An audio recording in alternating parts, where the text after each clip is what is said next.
Hello and welcome to the Select Board meeting for Wednesday, April 7th. Due to COVID regulations, we are still meeting via Zoom, though counting the days and weeks until we're all vaccinated and we can be back in the Select Board room. Sounds like it might be possibly June. So once that happens, we'll let you know and we'll figure out how we can still get you all to be participating, even if it can't be in person. Welcome, everybody. I'm calling our meeting to order and opening it up for citizens' participation. Mark, go ahead. Hey, good evening, everybody. Good evening, Mark. How's everybody doing so far? Good. How are you? Okay. Yep. Double thumbs up. I'm glad that Mr. Town Manager's happy. And I'm just bringing through a little bit of let's see, who can I talk to that was on it last Gen Ball? The Board of Health question was about businesses. And I wanted to know if anything got taken from that. This is for the chairman to Gen Ball, who heard me. Did anybody talk from there on anything about biotechs and businesses that could be coming in the future? That's my only question. Thank you. Okay, Jen? Mark, I don't think I heard the question last night so I'm not totally sure what you're referring to. I had jumped on a little late to the board. Okay, you jumped on a little late. Okay, it was Beth Randall is on in economic growth. One of the businesses I read in the paper that Jenny Z Bread is closing business there, and it was a headline in the Sunday paper about in Framingham that biotechs are starting to come into the area. I'm just wondering, with the 1050 Main Street building, is there going to be a chance to get biotech sort of sciences inside that building to go forward with the science and STEMs and all that stuff for the future? That was my question. Thank you.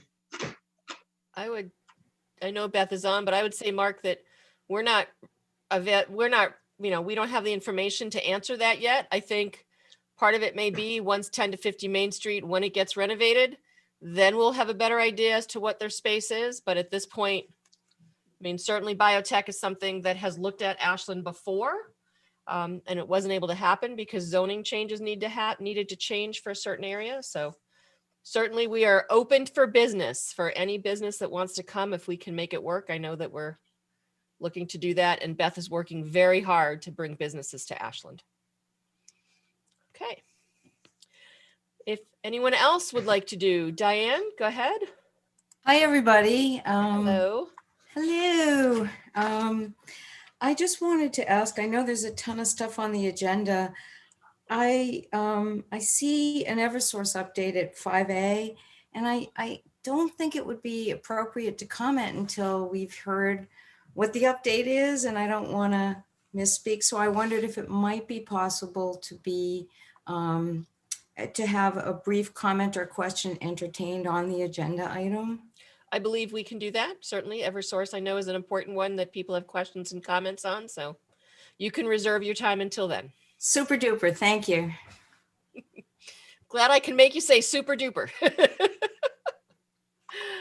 Is there anyone else who would like to be recognized for anything else on the agenda other than Eversource? I'm not seeing any hands raising in my listing. So, okay. We are gonna move on. Michael, do you know if Mina is gonna be via Zoom or? Mina should be via Zoom. Okay. Be hopping on. Well, she's not here quite yet. We had her scheduled for 7:15. Michael, how long is the Eversource update gonna be? I think about 10 minutes. It shouldn't be more than 10 minutes. Okay. Do I have approval from the board to move Eversource to now? I'm seeing thumbs up from everybody. So we will go into our Eversource update. Okay. Well, thank you. The big news, since I believe we last spoke, was that the Superior Court ruled in favor of the Ashland Conservation Commission in our motion to dismiss. The plaintiff's complaint, and they had appealed the Conservation Commission's original determination. So that is certainly a big win for Ashland, for the little guy, as we like to say. No word yet as to whether or not Eversource plans to appeal that decision. I do believe there's a tolling period that does happen after these decisions are issued. I do not have that. I do not have that in front of me now. And then the other thing is just to remind everybody that the Energy Facilities Siting Board process is still going forward, and that procedural schedule, remaining procedural schedule is as follows. So we'll have a virtual evidentiary hearing on April 14th. The public would be invited to attend. The link should be on the EFSB website under the docket for this project. On April 22nd, record requests will be due. And then on May 6th, we'll have initial simultaneous briefs. And on May 13th, we'll have reply simultaneous briefs. And then at that point, the court or the board would take all that information under advisement and then make a determination from that. So things are certainly moving forward. I would say certainly moving forward in Ashland's direction. Many thanks to everybody who has supported this moving forward. We've ended up winning a lot more than we have lost, which has been quite surprising given the corporate behemoth that is Eversource. And definitely want to thank Attorney Brian Winter for his work, because he has literally pulled some rabbits out of the hat on some of these, I believe. Okay. Any questions or comment from the board? Yeah, I just had a Michael. So if Eversource does not appeal the Superior Court dismissal, do we know I mean, I suppose if they appeal, it'll drag on and they'll try to win their point regarding the wetlands. But if they choose not to appeal, do they just go back and revise their notice of intent and do some altering of their application? I suppose taking into account the additional work they have to do because there's only one pipe allowed. Is that basically their other alternative? Well, I think they could handle it a couple of different ways. So first of all, my understanding is that they have the potential to roll the dice at the EFSB, and the EFSB could make a decision and basically incorporate any type of local permitting into their decision. However, I think reading the tea leaves from the EFSB, it's more likely that the EFSB will render a decision, if it is in favor of Eversource, pending, approval at the local regulatory boards. So in that case, they would need to go back and file a new notice of intent and work through that process. And do you think they're likely to, I know it's hard to know, but are they likely to try to wait for the FSB on conditional order and go back to the wetlands then? I suppose that sounds like where they're headed. I don't know, because I just feel like personally, I feel like the EFSB has been pretty, I think they've been sending some pretty strong smoke signals on this one. I mean, I could be wrong, but I don't know. If I could predict that, I would be in a different job. So.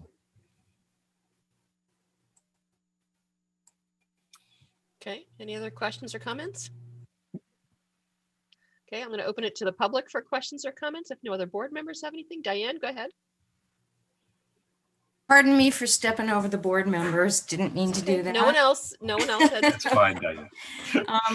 I just want to, first of all, say congratulations, because I think this is truly, it was a unique approach and a really unusual win. And it might be one for the history books, which would be a secondary outcome. But this is a big win. And I want to thank everybody for investing in it, our town leaders. I also just want to say real quickly that there are a lot of reasons to oppose this problem, this project, but I honestly just think this does nothing for the town, and there are things, it's going to interfere with the things that we really think are important. And so I just want to say, I'm not just like out there opposing this because of the planet or because of this or that. It's bad for the town, and I want to thank you very much for protecting our interests. Great. Anybody Thanks, Diane. else? Either put your hand up. Say ditto. Thank you. Thanks, Barbie. You're welcome. Thank you, Barbie. Chuck and Lynn? Unmute. Yeah, thank There you. you go. I wonder, Michael, what smoke signals are you getting from them? I've been impressed how long it's taken them to grant the permit, but I don't know what else. You know, it's kind of this combination of alchemy and magic that, you know, I wish I had like an inside track that I could turn to and say, this is what's being said. But I think their delay, you know, such a significant delay, I think their inclination to side with the town in terms of after the land court decision, you know, allowing the record to be opened, even if it's only on a limited basis, and their hesitation just to kind of just barrel forward with this, which I think we could all agree 2 years ago, this thing looked like it was barreling for approval. So it's just a sense. It's just a sense. Thank you. Oh, Steve, did you have something to say? I'm Just sorry. wanted to also respond to Chuck's comments, because I think I get the same kind of smoke signals that in essence, the land court decision kind of tipped the scales in so many ways here. And I think, to go to Rob's point earlier, it made Eversource's application moot because of that land court decision. And I think the siting board seems to be heading in a similar direction from my readings. And you know, if they do anything for Eversource, it seems as if they're going to make them possibly go back and redesign the whole thing. Yeah. I think there's Yeah, gonna be and some- I would do think that the bill that just went through the legislature and the governor signed means that they now have other issues that they've got to take into account. And that argues even further against building more pipelines. That's an interesting point. I just wanted to say to Chuck's point, that's interesting if subsequent legislation and law is a grounds for, you know, will then alter an ongoing process. It's an interesting question.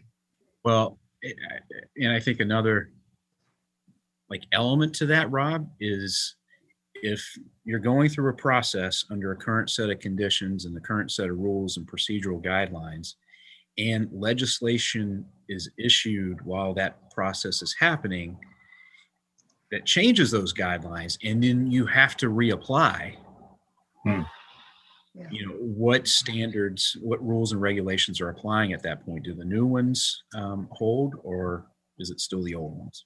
Okay. So hopefully that's something Brian can investigate. And It's a good point. They do it every day with- I see you, Mark. Hold on. Okay. Anything else, Chuck and Lynn? Nope. No. Okay, Mark? Okay, thank you. And Yep. in the big scheme of things with Eversource, this is not historic, but it's a small little, we hit a target, but we got a lot more arrows to go through. The right of way still is up in the air, isn't it, Mr. Town Manager? Say that again, Mark. Is the right of way ever going to be settled? the right right of way for Eversource for the property lines and to have the wetlands issues and all that that's combined with it. Oh, the delineation? Yes. I don't know. I thought the delineation, I'll have to go back and refresh my memory, but I thought maybe the delineation was approved. It was the work that was done under the notice of intent was not. Okay, that's what I meant. The notice of intent, including the right of way, which was combination involved with those two together. Because I'll go back to the things. You, Jan, and everybody that's upstairs in the planning board. I brought in all the paperwork, all that stuff to get involved and understand it. Because I got it from Hopkinton when they went through with their Wilson Road pipeline workings. So this is it's a small target that you hit that what happened, but there's still a lot more arrows to shoot to get things completely understand and Ashland happy. Could that be about right? Could be about right. Thank you. Okay. Madam Chair, at this break, I just wanted to let you know, I just heard that Mina will not be able to make it tonight. Oh, okay. I'm sorry to hear that. Everything's okay. Hopefully she's okay. Everything's okay. Okay. So, Then moving on in our agenda, we will go to our consent agenda, notification of the town manager's appointment of Jeffrey Bell to the Highway Department as a light equipment operator, appointment of John Featherston to fill the vacancy on the Board of Registrars with a term that will expire on 8/31/22, and accept the regular session minutes as amended from March 3rd, 2021. Do I have a motion? Approve as presented. So moved. Second. And a second. Thank you. We'll do a roll call vote. Kinsman, Aye. Mignani, Aye. Mitchell, Shear, Aye. and Greaves. Aye. That passes 5-0 on our consent agenda. Moving forward, we've already done our Eversource update. We're going to review the tentative articles and timelines for the annual town meeting warrant. Michaelis. Town meeting? oh, I'm sorry, I froze. We Yeah, you froze. did. Or did I freeze? I don't know. So I'm going to turn this over to Jen to cover Okay. town meeting warrant. Great. So far, what we have is sort of our normal annual where we would have the annual consent agenda, which we have every year. And we'd have the CPC consent agenda, consent article. At this time, I haven't received anything for CPC for any new funding. Obviously, there is a little bit of time left, but right now I'm not carrying anything right now on the warrant for that. And then we'll have our budget. And then the only articles, so one of the articles that we will have is we need a small easement from the Y for the Trolley Brook Trail, just in terms of it makes the ease of the design and the entrance of that trailhead a bit easier. And that way we up along Memorial Drive. And so they have verbally agreed to that. And so we would obviously have to bring that to town meeting to accept that easement. Okay. And then there are 3 zoning articles. One's really just a cleanup. It's the trigger for design review, just to sort of line it up better with the planning process. There's a front porch bylaw that would allow people to put a front porch on without impacting their front setbacks. The planning board has been working on that for a number of years, I believe. It sort of fits and starts, and they're ready to bring that forth to town meeting now. Both of those articles are on the same sort of schedule, and they will have their public hearing on, let me just see, I just wrote it in. On April 22nd at the planning board. And then the larger zoning article is the downtown zoning that they have been working on with MAPC. The planning board has been working on with MAPC with our planning department, and that will have a schedule a hearing for May 13th. And what was the first one? April what? April 22nd. Okay. Someone had a question? I just had a clarification. So we're not expecting the Main Street building 1050 to be, it's going to be in the fall. Yes. Assuming we do it, yeah, okay. Correct. And this downtown zoning is the one, what is it? Can you summarize what it does? It's just a review of some of the issues that have been raised about our downtown zoning and. It addresses and makes some changes to things like setbacks, Rob, and things like height requirement. It also provides a little bit more structure and definition to the forms under the form-based code section in terms of what's preferable and some of the architectural elements that are preferred. And, I think it's certainly a good next iteration of the that downtown code. Okay, thanks. Okay. Anything else on town meeting, Jen or Michael? Seeing nothing, okay. Moving on in our agenda, review candidates and vote to sign and post the election warrant for Tuesday, May 18th. Election will be from 7 a.m. to 8 p.m. at the high school. Michael or Jen, who's taking this? Well, I think I'll take it. Okay, I believe it's, nothing different now than usual elections, correct. obviously I think we will have some safety, some enhanced safety aspects related to it because we're totally not out of the pandemic. Jen, did you have anything else to add on that one? No, I didn't think so.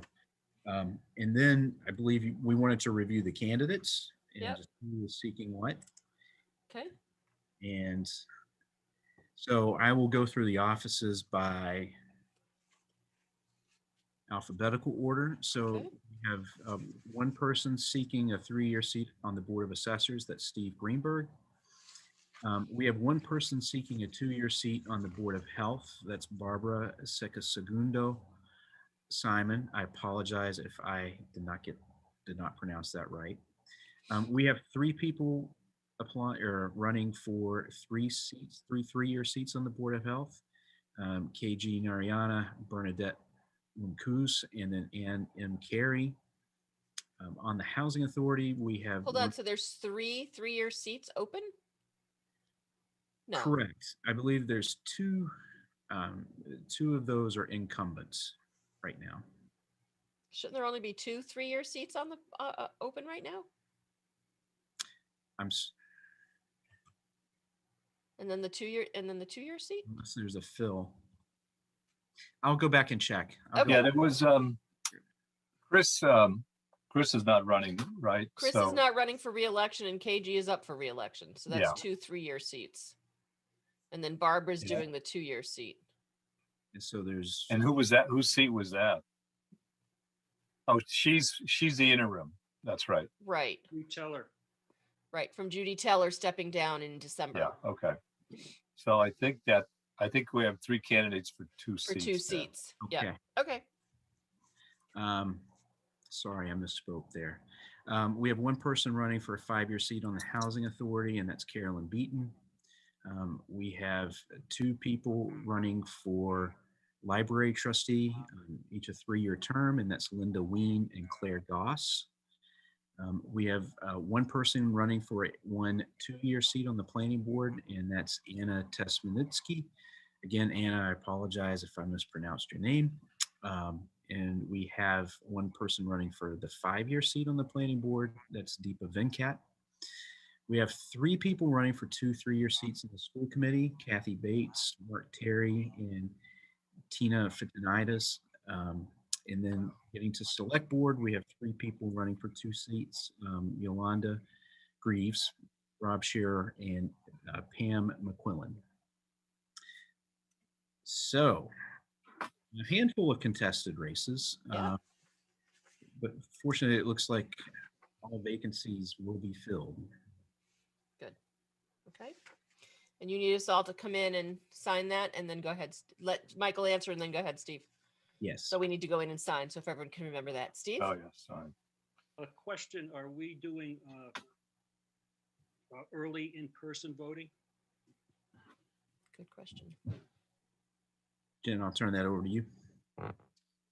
So we are allowed to do early in-person voting. I believe it has to be voted on. I think we would be able to maybe do 1 or 2 days early, but I mean, I think what we were sort of hoping is that if we're advocating, we're also allowed to do, mail in, but it's definitely, it's an option that became available to us just recently. That's my understanding. That's why I'm bringing it up. I think the mail-in voting, I think, is automatic, where the early in-person voting would need a vote of the board to allow. So that's why I bring it up. I don't know what the flavor of the board is, but do we want to discuss early in-person voting?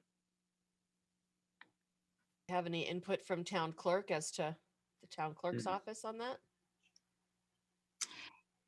Yeah, I mean, go ahead, Michael, go ahead. No, I was just going to say, you've been in contact with them, so. Yeah, so I've been in contact with him. It's definitely it's a little bit of a staffing concern. That being said, I think we are able to do it with minimal staff, just sort of estimating the numbers and that might come in early. Also, because it's not required, we do have some flexibility on hours, so we're able to actually set the hours. So if it's something you guys want to do, we're able to set the hours, and so you might do a shorter, you might do a shorter window, like on a Saturday, where previously the state sort of mandated the number of hours, and we had The to number of days. And yeah, and if we were open, we had to do early voting for the entire time that we were open, and so that really that's a huge staffing concern. But with this flexibility, I think we could offer maybe 1 or 2 early days or something like that, not sort of a week leading up. Just, Okay, not to take a vote, but certainly feedback. And then if we decide we want to move forward, we can do something yeah, I had a question, at our next meeting. Madam Chair, just a question Yep. on, so I know later we'll talk about the budget and I presume some of the funding, like the American Rescue Plan and all the other stuff, but I did notice, I think in the American Rescue Plan, and certainly on the spreadsheet that Jack Lewis sent us, some voting support for voting in response to COVID-19. So would this both past and this prospective election qualify for assistance under that? Because it seems like those funds are available. I don't know that any of that's clear yet. Yeah, it's unfortunate, but I don't think it's clear. Yeah. Well, hopefully we'll get in guidelines soon. I would assume we'd know before the election, certainly. But Well, except that if we, we can't know if we want to do it, we have to take a Yeah. vote and work Yeah. with town clerk's office and set it up. So, and then get the information out. yeah. Well, it seems fairly clear that the funding would be supportive, I think, of such an initiative. That's the feeling I One would get. think, but Well, would Randy it or be, Joe? would it be wise and prudent to contact a state rep, Jack Lewis, to see if those fundings would be available for that specific purpose? And secondly, before I make my decision as to, have people come in to vote, in person type of deal early, I would like to hear from the town clerk's office and her position and what she would need and required staffing to make this an easy situation for people to utilize before we, put something on an individual's office that's already, swamped with things that have to get ready for the annual election as it is. Yep. Okay. Randy? So I would ask, I assume people can still do a mail-in ballot without any issues, correct? Correct. So, I agree with Joe. I feel that, putting pressure and restrictions on the town clerk's office without talking to them is kind of difficult. I also know that for a town election, we're talking about a different volume level of people at the high school throughout the day than we did for, say, the presidential election. So, I'm not sure if I know it's a good topic to explore, but I'm not sure how many people would really avail themselves to early voting for a town election. If they're going to come and vote in person, they can come during the election day. And if they're not comfortable doing it, they can do mail-in ballots without any issues. To me, I don't know if it makes much sense to do early voting for a town election.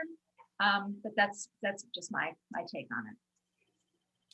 Well, Steve, thanks for bringing it up. I think what we should do is ask Michael and Jen to talk to the town clerk's office and see what it would take and what her take would be on doing early in-person voting. As Brandy said, mail-in voting will be available, and our town, our town elections typically bring about, what, 10%? So, Yeah. I mean, ideally we'd have more, and maybe in-person early voting would help that. So, Yeah. I think if we can hear back. Can I from- just, before we leave the subject, my impression, I think we ought to encourage early in-person voting, especially for the fact that the turnout in the municipal is so low. So I would expect you'd see a trickle of people coming into the clerk's office to vote early, and it just makes it convenient because people they have to remember to request a ballot early, get it mailed out to them, drop it off, and some people will do that. But I think it's just a matter of convenience and making it easy for people to vote, which I think is worth doing. So My that's concern is take. just the cost of having, the work that it takes to do early Yeah. in-person voting. Steve? go Yeah, ahead. let's hear the cost. Yeah. That's a cost. That's a cost of democracy, and I respect all the comments that I've heard, and I agree. I think we should check with the town clerk's office, and we should get that information. We should put this on the next agenda because this is part of democracy here. Giving people access to the ballot box, whether it's by mail, by early, or day of, and this is the direction we're going in now. I believe as an enlightened state and as an enlightened community, this is the direction we should be advocating for. Yeah, and I certainly appreciate all of that. I think, we are definitely in an enlightened state, and fortunately, we're also a state that doesn't like to spend. We're a town that, doesn't necessarily like to spend a lot. So there's always that balance. But the good news with technology is that we can actually reach out to the town clerk while we're doing this and get some information while we're Oh boy. discussing.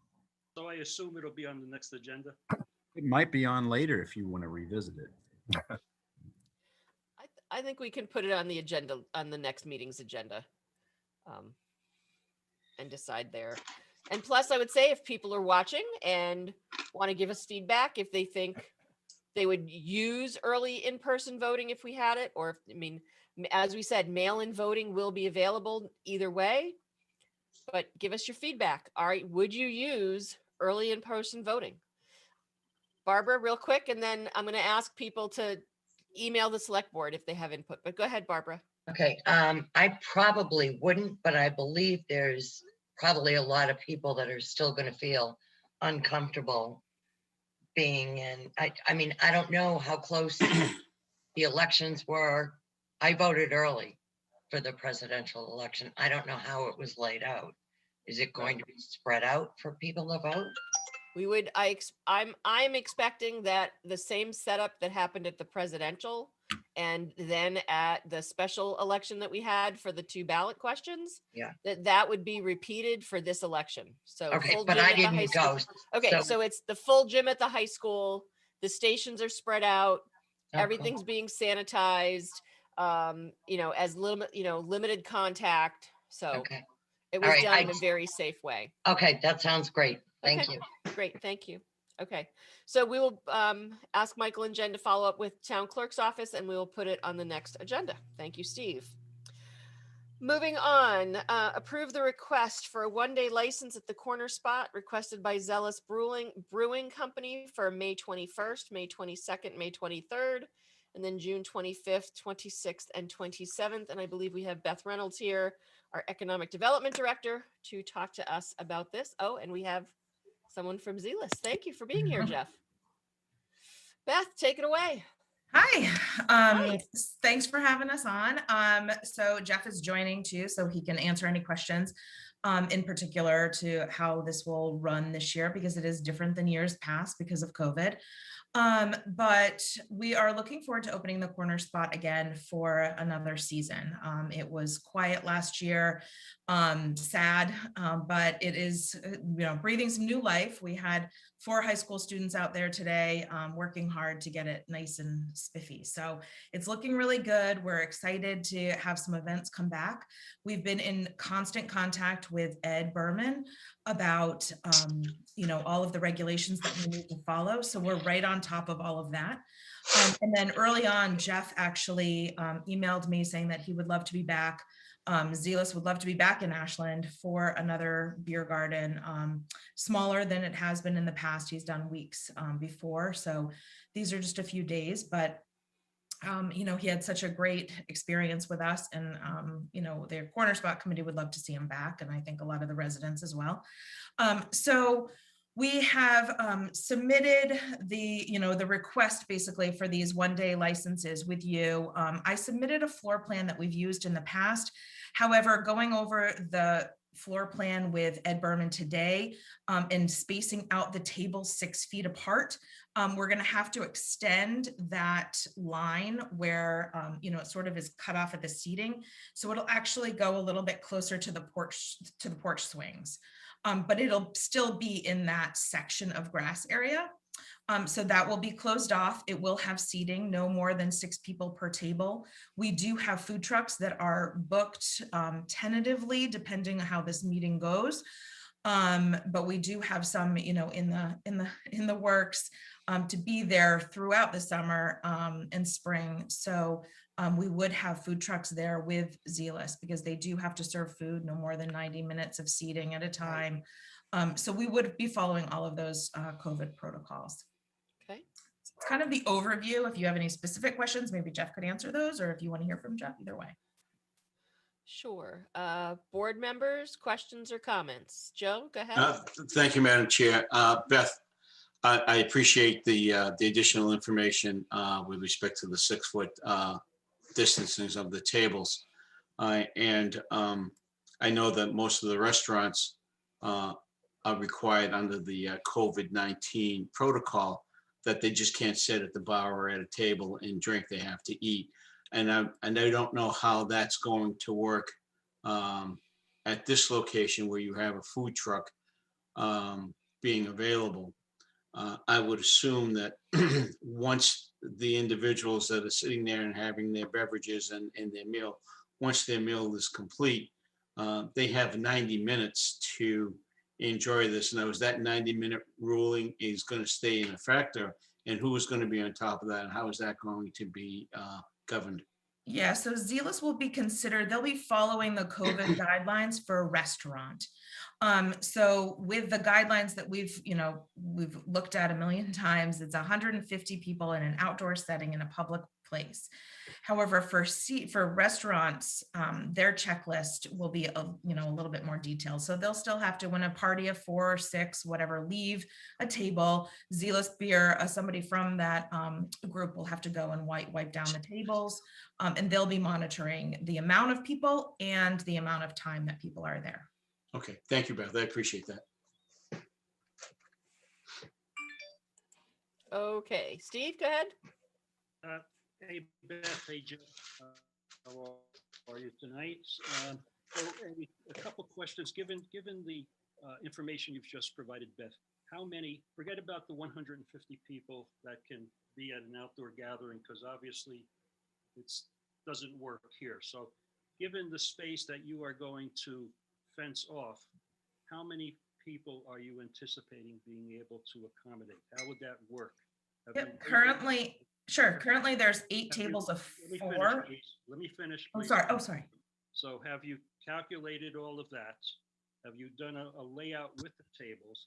And then also in your narrative, you talk about at least one person at least one main course at the table, which doesn't make sense to me, because you could have 6 people at a table, somebody can order a hot dog and everybody else is drinking beer. So how are you going to manage that, Jeff? I mean, the rule is that you can't, in this setting, you need to be consuming food with your beverage? Well, the rule as I understand it, I hope everyone can hear me. The rule as I understand it, that you need one main course per table.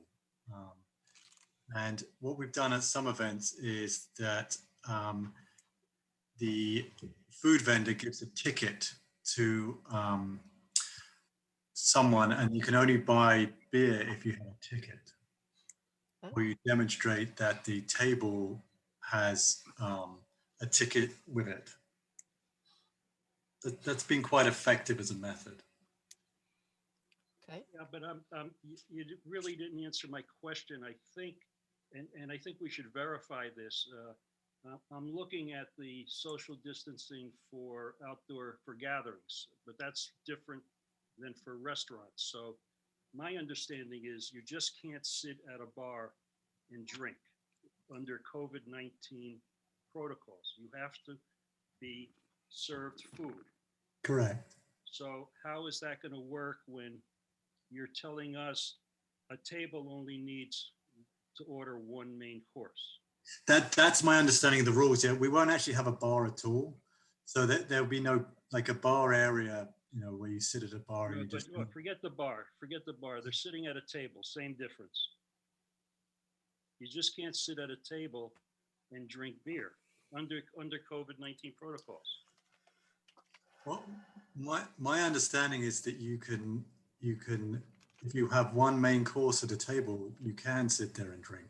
Okay, and again, I might be off base. I think we should verify that. That's my understanding is different. I mean, if you want to have a rule where everyone who drinks has a main course, we can equally do that as well. I mean, whatever rule you want is fine with me. Jeff, I'm looking for what the rule is. That's all. That my understanding is one thing. Apparently, yours is something else. I'm just, I just think we should be playing by whatever the rule is. That's all. So it sounds to me like we need to verify what the rule is for people sitting and having an alcoholic beverage in regards to how it relates to food. Whether it's from what Jeff's saying is one main course, or do we want, or is it that everyone at the table has to have food in front of them to have an alcoholic beverage? Is that the question that I'm hearing? That's the question, and that's my understanding, but I agree, let's verify that. Okay, so I would ask either Beth, Jen, or Michael to verify what that is. And then whatever that is, we will make sure that Jeff and his people are aware of it. And that, I guess my question to you, Jeff, is whatever the rules are, how are you going to be monitoring that? And or Beth, is it going to be completely Jeff's responsibility and Zealous Brewing Company responsibility, or will we have, people from Ashland helping manage that?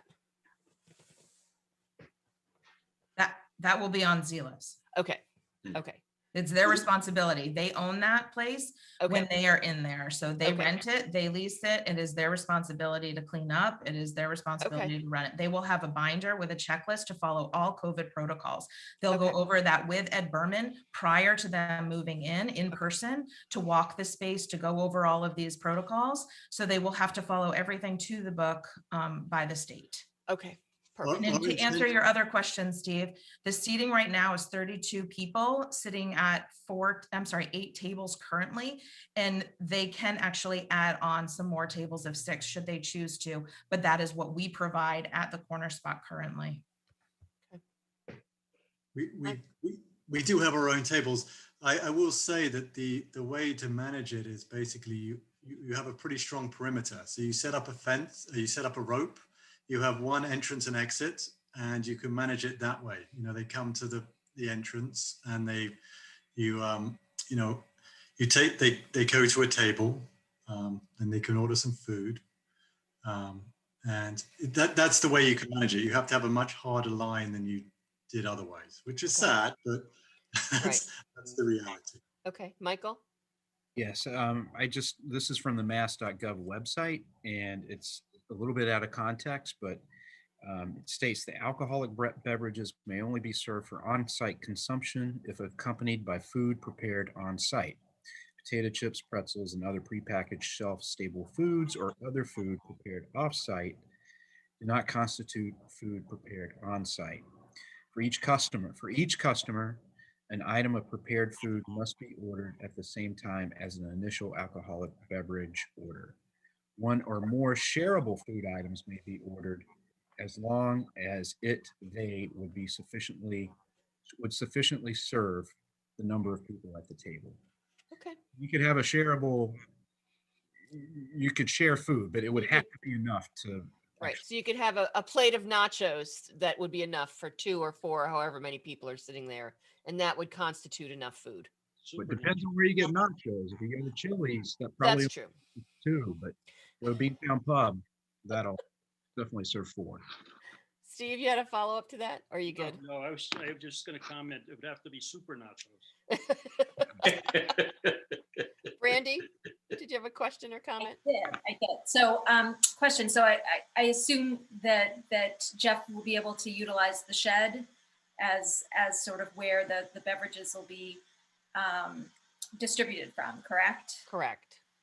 Yeah, our intention was probably to move the table more nearer the door so people couldn't really congregate in there. Obviously, there's a bathroom in there, so we'd have to, there'd probably be a separation, but you'd have to go through the other door to go to the bathroom. But I think that's fairly, the way it's set up, I don't see any dramatic problems. You just do a rope around the area, entrance and exit. You put the table right at the front. You put as many tables as up to a limit where they're all more than 6 feet apart. Jeff, have you done any other outdoor festivals like this in the fall? Yeah, we did one. We do one regularly in Medfield every Saturday.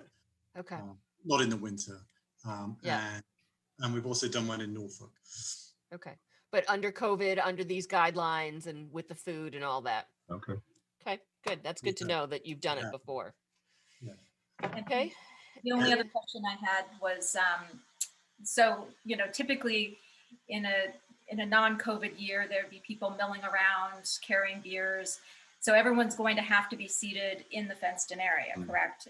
If all tables are taken, then there's no more capacity, correct? They have to be eating if they have a beer. Yeah.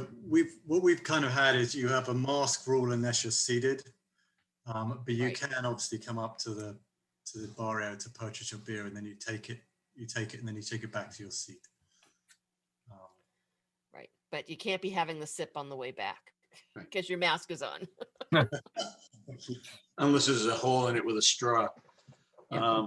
Madam Chair, I just want to ask Jeff. Jeff, you're going to be the test case for this year, and there's going to be a lot of people watching and making sure that it's done correctly. So I'm not trying to put any undue pressure on you, but I am. I just because there are other groups that would want to do the same thing, for other events, and to make sure it's done and done right. And I'm assuming that, and I did not hear anything with respect to this issue with the COVID-19 protocol, that it's the max is an hour or 90 minutes, an hour and a half to be to eat and have just. So that has to be monitored as well, I'm assuming. Yeah, assuming that rule stays. Well, as of right now, it is. So, I mean, we have to follow those guidelines. I guess the one thing we all need to be aware of is, and I'm sure Jeff is aware of this, is these rules and regulations are potentially changing, right? So what he does with his first dates in May might change when he gets to his second dates in June, depending on vaccinations and opening rate and what phase and stuff like that. So I would say that, when I ask for an approval of this, it's that they're using the COVID guidelines that are in place when they're doing their event and when they're doing their 3 days, and then it's approved by our COVID group and Board of Health. Does that make sense to everybody? Does. Absolutely. Okay, great. Yeah, Any- we have to try and stay on top of all the rule changes, which Oh, are regular, I will say. yeah. So, I mean, and all I can say is we've had you here before, Jeff. My understanding is we've not ever had any issues when you've been at the shed and at the corner spot. And if you've done this other places, it means you think it's beneficial. So thank you for stepping up and being willing to come back is what I would have to say. Any other questions or comments from the board? No, I'm good. I'm ready Okay. to make a motion if you are. Go for it, Steve.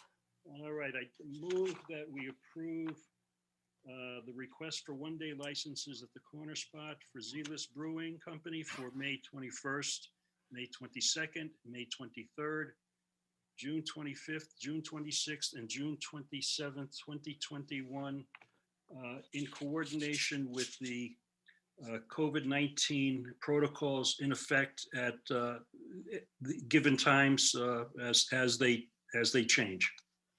Great. Can I get a second? Second. I heard Brandy first. I'll take Brandy as the second. Thank you, Steve. Thank you, Brandy. We'll do a roll call vote. Kinsman, Aye. Mignani, Aye. Mitchell, Aye. Shear, Aye. and Greaves. Aye. That passes 5-0. Welcome back to Ashland, Jeff. Good luck. And we look forward to seeing you and seeing what great food trucks might be there. Yay. Any new brews, Jeff, this year? We're trying to get them packaged. There's a huge canning shortage. I don't. Oh, wow. Oh, yeah, I heard about So, that. Oh, it's a nightmare, to be honest. We have a new gluten-free beer called Ankle Knocker, and we have a new Belgian wit beer called Day Trip. Ooh. Very Okay. cool. And we have Weekender, but we haven't been there for a year. But our biggest beer now is a lager called Weekender. Okay. Good, looking forward to it. Yeah. Yeah. Yeah. Okay. Thank you very much. Thank you for the support. Oh, you're welcome. We look forward to having you back. Moving on. Approve the temporary outdoor seating through the governor's emergency order plus 60 days for the following applicants: Mexico City Taqueria, Las Cobos Mexican Grill Cantina, Ashland Ale House, Hop Ash TBA, TJ's Food and Spirit, Mazi Corp, and Erica's Restaurant. Beth. So per the governor's order, the outdoor seating that we did, the temporary outdoor seating that we did last year at, I guess around this time, wild, was actually extended. So originally when I came before you to ask if these businesses could have temporary outdoor seating, that was approved through our community development team and then some, we had only approved that, or you had only approved that through the end of October. With the governor's order, he actually extended that until the emergency order is lifted plus 60 days, which therefore lets us, offer this temporary seating opportunity again to these restaurants through this spring and summer. I guess I don't know when this will end, but at any rate, so that's why I'm here tonight to ask you if you could extend this again through to match the governor's order so that these businesses could still continue to do their temporary outdoor seating and service of alcohol through the ABCC. The only exception in that list is Erica's Restaurante. They actually have to have approval from the library board of trustees, and they are having a meeting on Tuesday night to talk about that. So if they are approved to utilize the library space again, then they would just fall right back into the same setup as they did last year. Okay. So I did not check on this, and I probably should have. Are we able to, or will the ABCC not allow us to go to a specific date, right? Because if the emergency order plus 60 days is, middle of August, are we allowed to say we're going to allow this temporary seating till November 1st like we did last year? You can't through the We can't, ABCC, okay. you can't. So this, because it's a governor's order, that triggers the ABCC through him. So Okay, you can't ask the ABCC on your end to allow that. What we did offer though, because we thought this would become so popular, and it was so popular. I mean, people really loved it. right, It people love really it. has helped these businesses tremendously through a difficult time.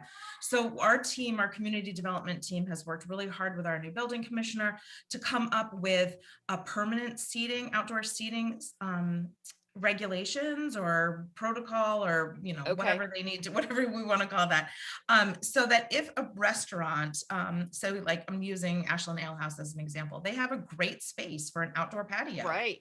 And the ABCC right now, if it wasn't COVID time, would not allow them to serve alcohol out there. So what they could do then is change that into a permanent outdoor seating area, apply through the ABCC and the local liquor licensing authority, which is yourself, and then make that permanent. So they have the option to do both. This temporary situation kind of gives them the time to do their due diligence and get that in should they want to. Okay, good. Good. Joe, go ahead. Yeah, thank you, Madam Chair. Beth, I was kind of curious when I was going over the backup materials and seeing that the Oregon Club was not listed in there. They already have it. They already have outdoor seating. Okay, I was just already wondering. permitted through the ABCC. Okay, so they went through the other route. Okay, thank you. I'm good. Yeah, because they've had outdoor seating even before COVID. Right. They didn't need us really, I guess you Right. could say. But like Mozzie, they have an outdoor seating area that's already approved to serve. However, they want to extend that. So that's why they're on the list. Yeah, So they they wanna put that extended other tent temporarily back. into their parking lot. Mhm. Okay. Any other, Brandy, go ahead. So the last time we did this, you had given us like seating charts, and your business development group was kind of working hand in hand with these businesses to develop the seating arrangements. I assume that those seating arrangements are similar, if not the same, and they're still going through that process with you and your team, correct? So I worked with our legal counsel, Lisa Mead, on this one.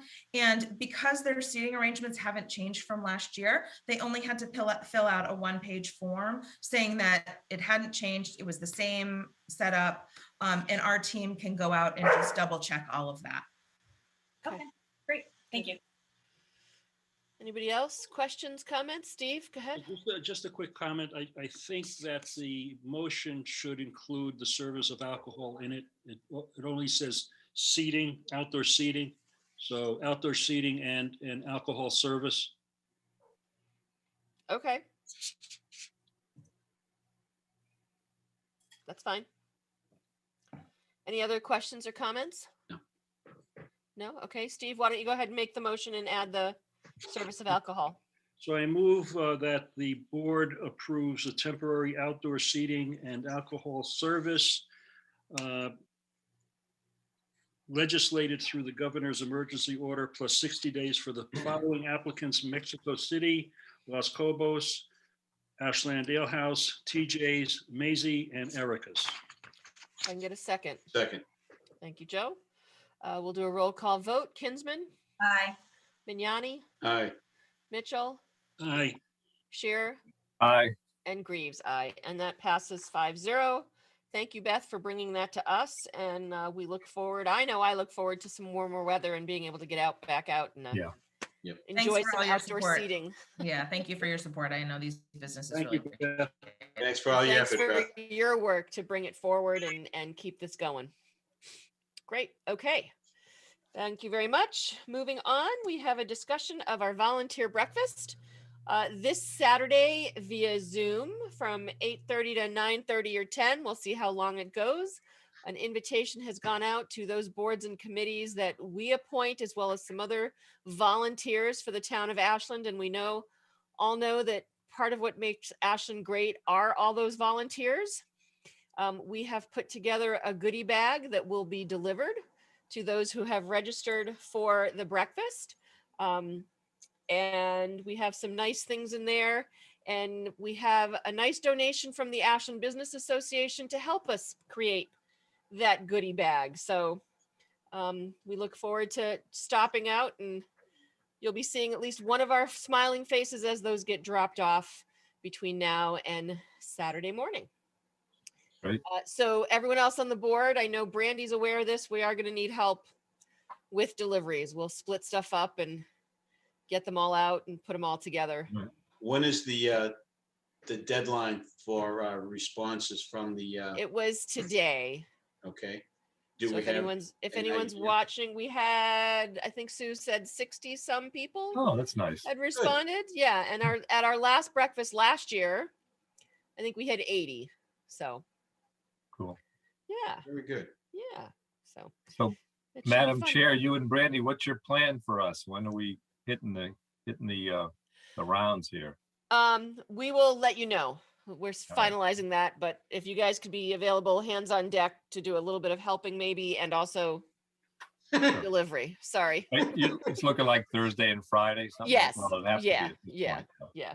I think we have everything now. I think we have all the. Yes. Yes. We've gotten everything put together. So All right. great. Next on our agenda, discuss the evaluation process for town manager and town council.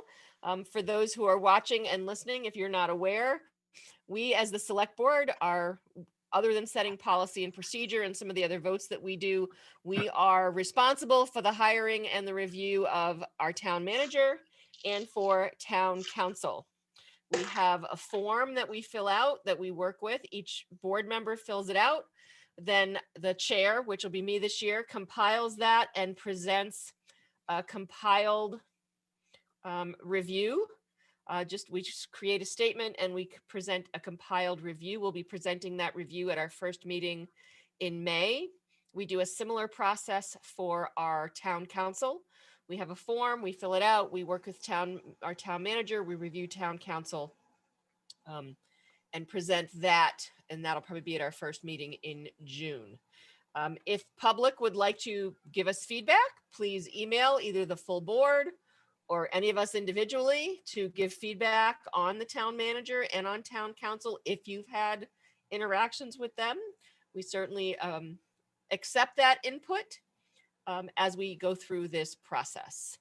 So if everyone could, I believe, Susan, if you could make sure the form gets sent out to everybody, if it hasn't already, and then everyone needs to, create it and touch base with Michael.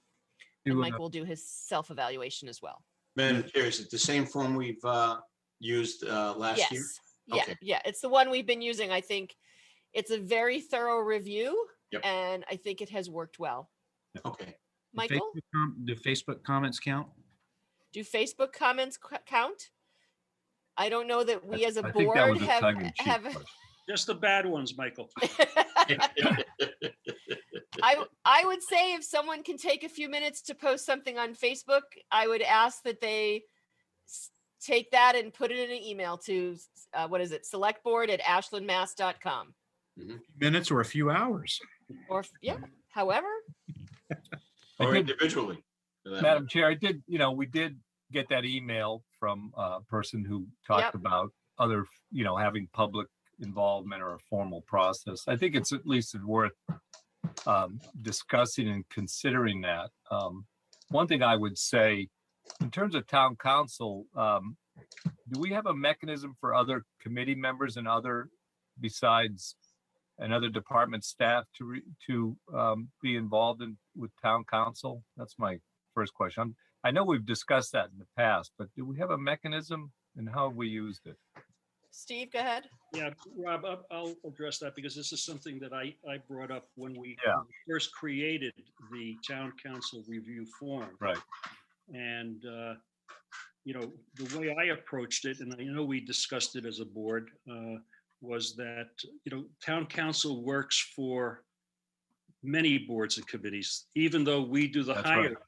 They work extensively. Plus, it's a firm. It's not just one attorney. Right. So you've got Lisa certainly as the lead, but you've got Brian and you've got Adam and you've got a host of attorneys that are working on behalf of the town. So I think from my perspective, as somebody that's reviewing town council, I'm going to talk to some people, let's say from the planning board. I'm going to talk to some people from another board or committee that I know has regular interactions with the firm and try to look at it comprehensively that way. So I think that's an important way to approach it. I think that's the way we should all approach it as select board members, but that's, we're all different. But, in terms of public involvement in this kind of setting and getting commentary,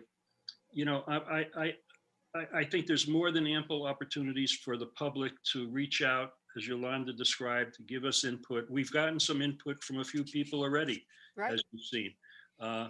And I think that's more than sufficient for this kind of process. I mean, this is really the only two hires we do is town manager and town council. And I think it's really incumbent upon us to manage this. Yeah. I would just, and I think that's all. I agree with a lot of that. I think it, and I don't think it's something we should do for this round, but we may want to think about a kind of a more systematic review for the town council rather than individual select board members reaching out for town council. Maybe something where there's a survey for town council. I guess I would say, if we want, Steve has said that he reaches out to other boards. I would say if other boards who interact with town council would like to give us their feedback on how it has been to work with whoever it is from town council, and we can mention that at the volunteer breakfast, that if there's someone who wants to give us feedback on their work with town council, to let us know. Email the select board so that we can use that feedback. Yeah. And in terms of the town manager review, I think, Michael does have a lot of contact with the public. So, I think there's something to be said for some sort of mechanism. I'm not saying what it could be, but we do surveys, and maybe some of those surveys should include, something about the town manager specifically. I mean, just a thought. I think for this round, I think we'd have to give it a lot more thought as to what we're going to do. Agree. Yeah. Because it's not just something I would say, okay, let's put together a survey. We wouldn't get it back in time to be able to do it and get it done. Right. And I think Michael, he is involved with, he meets a lot of people. I think my own feeling is that the feedback would be very positive.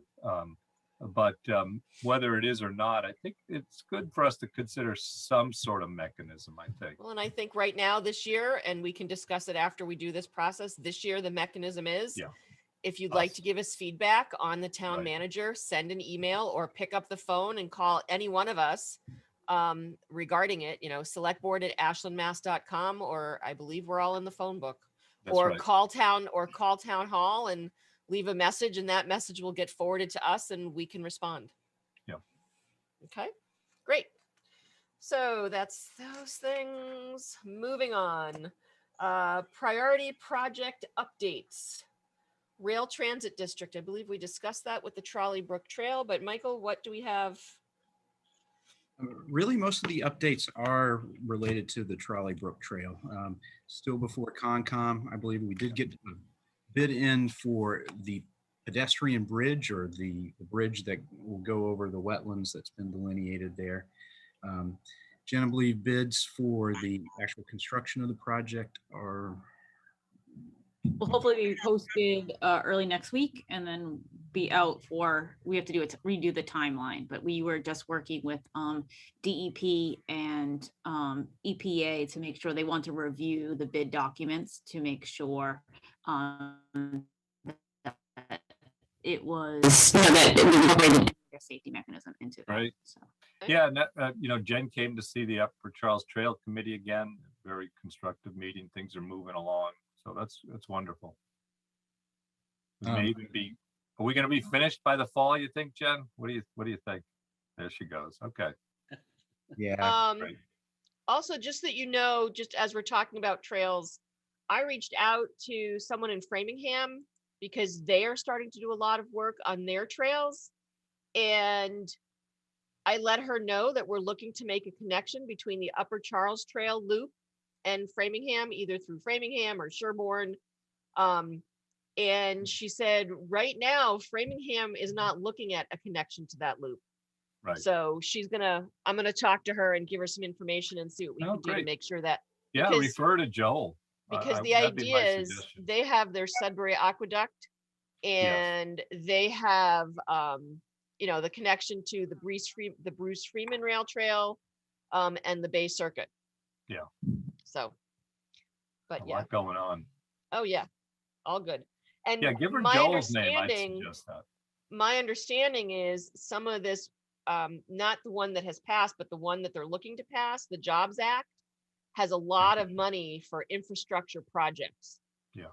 I kind of wanted to talk about that a bit under Mike's budget stuff, if that's appropriate. Yeah. Yep. Okay. The other update just for the Rail Transit District is the Bark Park people are working to raise funds to help be the match for the Stanton grant that we got. And again, thank you to Jen for helping us get that grant.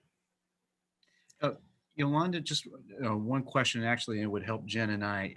Just Yep. Where is the dog park committee?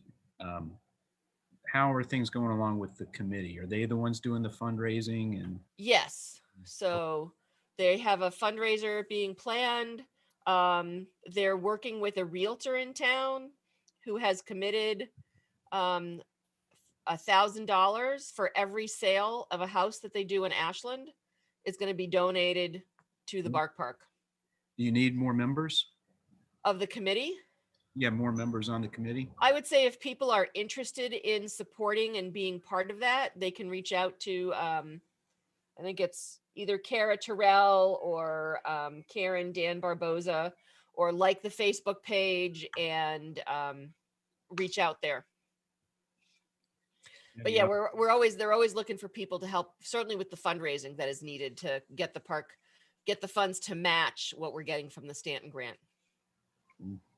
Because I have said in no other words, it's probably not able to come from the town budget, that it has to come from fundraising. So Jobs Act. You never know. Jobs Act, potentially. So, okay, anything else on the Rail Transit District? No? Moving on to downtown, please.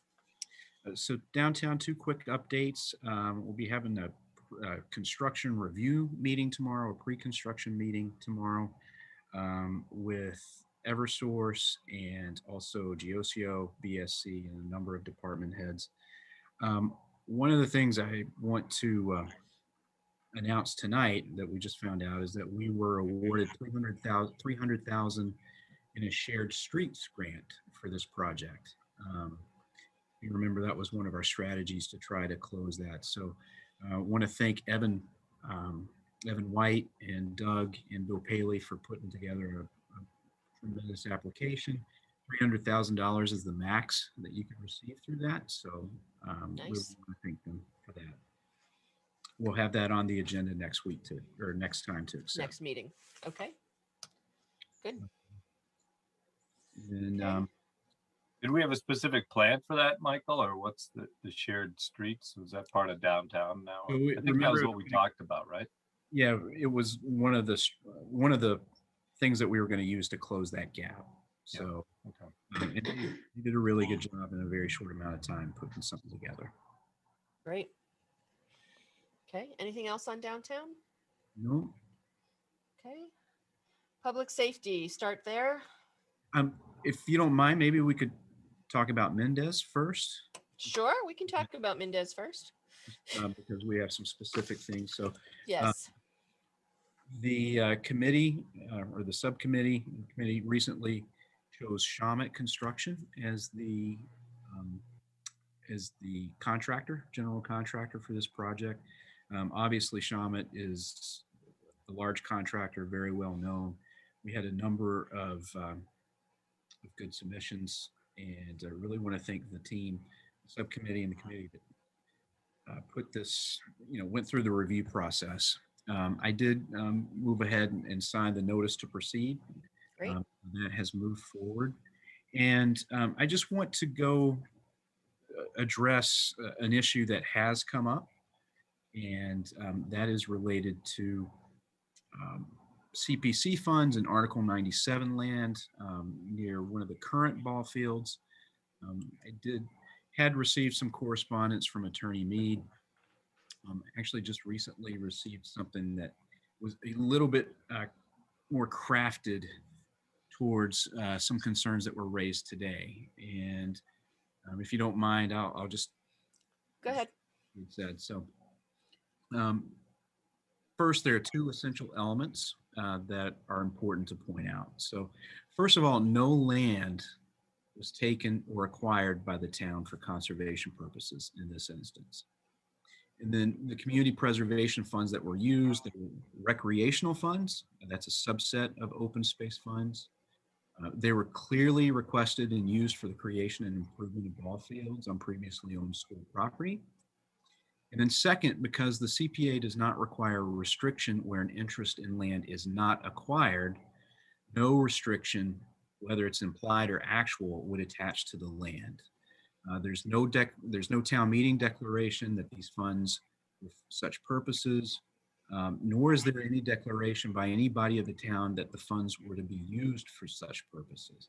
So therefore, there's no basis upon which you could reasonably conclude that there was ever a clear and unequivocal intent of the town to dedicate the ball field and dugout as protected open space to be covered under Article 97. So that addresses the Article 97 issue. There is a concern with CPC and the fact that CPC funds were used to construct the dugouts, which will then be replaced. So the field and the dugouts will be moved. It's important to note that we can't use state funds, meaning MSBA funds, to reconstruct those dugouts. We have to make sure that the town portion of this project, or the town funded portion of this project, would fund the reconstruction of those dugouts. So hopefully that addresses everybody's questions and concerns.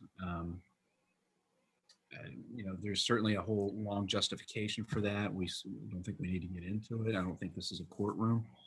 We need to debate, but again, hopefully that answers any questions.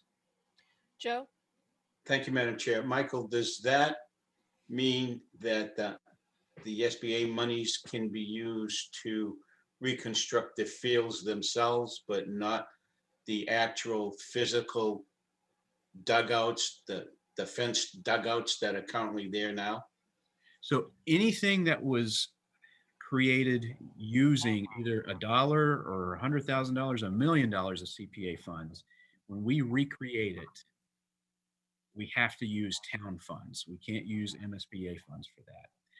And Joe, if you look at the budget and what is reimbursed from the MSBA for a school building project, there's only a small percentage that they give you for the physical work that needs to happen. Because they only give a small percentage, so they try to keep it equal between urban towns that create buildings and schools and suburban like we are.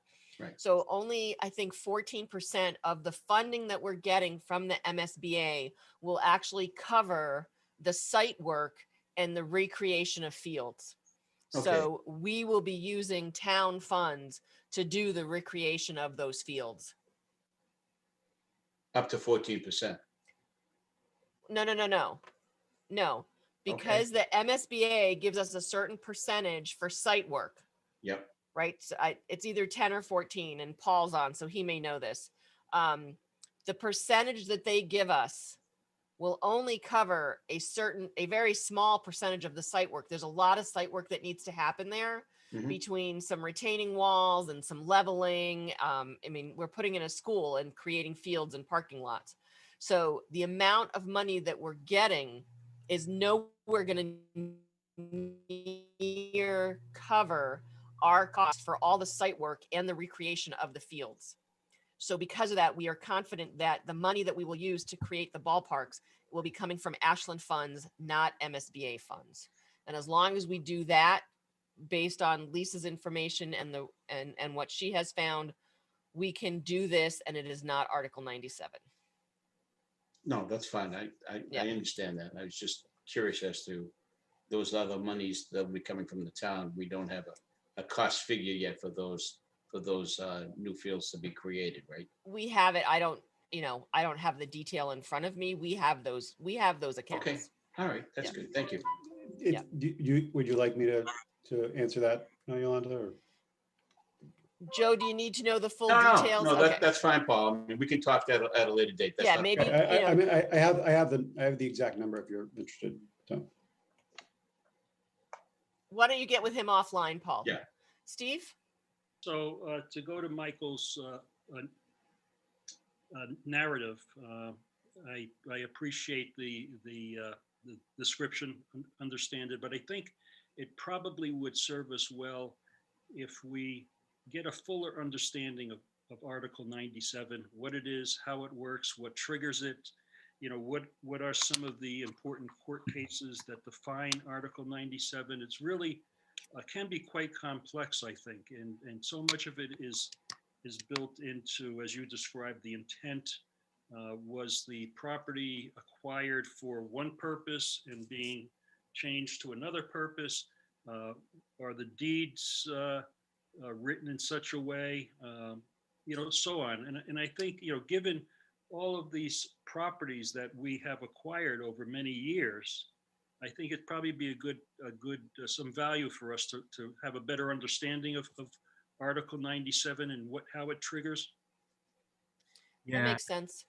I believe a previous memo that Lisa had sent Yeah, she sent us something. regarding the Valentine property had a number of those cases, and I literally just read you a paragraph of a 3-page memo that she had just sent regarding Mendez, which has a number of those cases too. So I will get that out to the board. But you're right. I've certainly gained a whole greater knowledge of the impact of Article 97 and what it's applied to. And, it'll be interesting to see as we go through properties, whether that Article 97 restriction applies to that property and whether or not that was what the intent was. Right. We'll see. Well, thank you. Yep. Okay. Brandy? So thank you. I appreciate the information, and I'm curious. I'm sure Lisa's memo probably goes into detail, but we can't be the only school district that has faced a similar situation where we're building a new school and moving ball fields, and I would assume there's probably some real precedents that Lisa could point to that basically says that our understanding is correct in moving forward, correct? Yes. Okay. Yeah, unfortunately, one of the examples that is being used was a town that had open space. They used CPC funds to create a playground and turn it into a restricted area, and then they wanted to take that same land and build a new school on it, which is different than what we're doing. So, but as we know that sometimes people can look differently at the same result. So There's nothing worse than an amateur attorney. Except a professional one?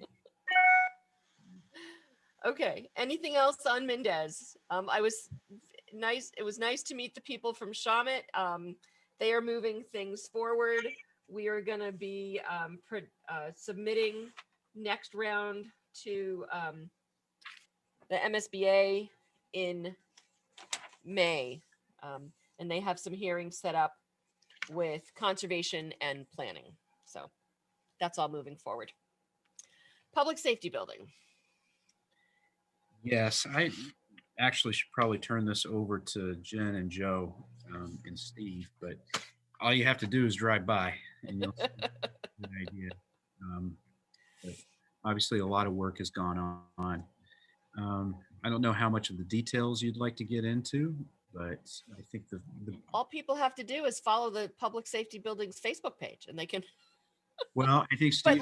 But let's give an update, because I think, as we know, not everyone is on Facebook, and I think it's important to give a good update here. So who would like to do it? I'll let Jen go. She was at the last meeting. I was not present at the last construction meeting. So they are working through, really, it's all site work at this point. So they've done tree removal and working to sort of bring down some of the grades. I think over the next several weeks, that's sort of what they'll be working on over the next 3 to 4 weeks. We have started to meet with a construction group, which consists of our OPM, and our designers, and then the contractors and their subs once a week, so that we get an update on where we are and if there are any issues that need to be addressed. I think the next big thing that we'll start to do and start getting information is, obviously there will be need to blast on that site. And so the fire department has been working closely with the contractor to get their plans and make sure that they have all the regulations. Notification has gone out to some of the abutters. We will be reaching out again, because we thought it was really important to have our owner's project manager with the blasting subcontractor for any of the pre-blast surveys. And so that will happen over the next several weeks. And then we're hoping to do a larger notification to the public, just so people know what's going to happen. But that's probably 4 to 5, maybe even 6 weeks out, just because they do have a lot of site work. Anything else? Steve, you want to add anything? No, not really. I mean, I think, it's pretty impressive what's gone on in basically 3 weeks of work, site work. And, it's very exciting to see that site that sat there for how many years. And now, now we're on the cusp of having this brand new building. But as Jen described, the construction meetings go on every week. Our committee meetings we're doing once a month, unless there's a need to meet for other reasons. But other than that, I mean, I think Jen, it seems to be going fairly smoothly thus far. Definitely. Well, thank you for that. There's nothing No else. no more four-wheeling. I was about to say, Joe, it was like only yesterday that we Can't do it now. we were All taking fenced up. advantage of some good opportunities there. Great. If there's nothing else on public safety or Mendez, let's move on to Warren District and Valentine Estate. So, I'll start with the Warren District and then move on to Valentine. So I'm going to start with the Warren Barn. So as everybody knows, those bids came in much higher than what we anticipated. We went to CPC to see if we could look at getting some funding through that avenue. I do think there's a path forward there, but it's going to be a challenge, just making sure that it met the historical elements and requirements that were part of CPC. So I think it's in everybody's best interest, considering everything else that we have on, to just kind of put that off to the side for now, put it on the back burner, not take it. Jen's already put a ton of work into this, a ton. Jen, I don't think you would be disappointed if we did that, right? So certainly, again, all the work would still be valid. We would just need to go out to bid again and find some funding. So there's that. And then 433 Chestnut Street, we are at the place where we're asking the board to sign the purchase and sale agreement. I did send a copy of that. It had a couple of things that I wanted to clean up, just basically some language where instead of Board of Selectmen, Select Board, things of that nature. What I would ask is that while I clean this up, the board would go ahead and authorize Yolanda to sign this. When it does get put together, it's a pretty standard purchase and sale. I hope everybody had a chance to read it. One that's a little bit more of a complication than the purchase and sale is the deed restriction that will be performed or will be completed between the purchase and sale and the closing. And so we had initially been talking with the Ashland Historical Society about holding this restriction. We had worked with them to approve the plans, get their take on that. And we thought we were well underway to have them hold that restriction because they've been part of the process. But I did find out recently that they've decided not to hold that restriction, mainly because of some of the legal ramifications that can mean. So the good news is that the town can hold it. And so we just need to revise some of the language. Just to remind everybody, this isn't a demo and rebuild of the house. It's going to be a renovation of the house to its original glory with, I think, a few minor details, not necessarily architecturally, but looking forward to getting that project done and having that piece completed. Any comments or Chair? questions? Rob, go ahead. So Michael, how would we, if the Ashland Historical Society is not doing the historical restrictions, how do we do it and how do we do the details? Are you prepared to move ahead with that? Is that? Yeah, so the thing is that the owner of the property can't be the owner of the restriction because they need to be two separate parties, because the owner of the restriction needs to be able to enforce it. There is a specific legal term. Yeah, I guess I was more getting at like what kind of historical restrictions are we going to put in and how do we go through that process? That you do not change the exterior without approval from the, so it was going to be the Ashland Historical Society. Right. It would be the town of Ashland. We would either need to make that through the Historical Commission or the Select Board, or another official if we wanted to. Yeah, I guess I'm just at, how do we get those details together? Like, I'm not sure I know what's important to keep in as a historical restriction there or not. How do we actually approach that? So we do a documentation of the building before anything happens to it, Rob. And again, with the Ashland Historical Society, we worked with them to approve the plan. Now, if you have confidence in the historical. Oh, I see. Okay, so they're going to continue in an advisory role. Absolutely. The town would be the entity if the town holds the. I see. Okay, that's helpful. And it. my other question, maybe you could just address this. My understanding that we're going to basically be selling the house for around $10,000. Is that correct? That's correct. Yeah, and maybe just want to address that because I'm sure people are out there saying, "Hey, 10,000, that's not a lot for a house site in Ashland." So, if you would just address the kind of market reason, the reasoning behind that amount. Well, if the town were to hold on to it and redo it, it would have cost upwards of 500 to 600,000. I know somebody had thrown out a figure of 200,000. I received an email subsequent to that from a homeowner on High Street who said that she had just had her porch redone for 125. So we're talking estimates that we put together. If the goal of the town is to restore that property and have it restored and keep it restored, we can accomplish that through the private sector.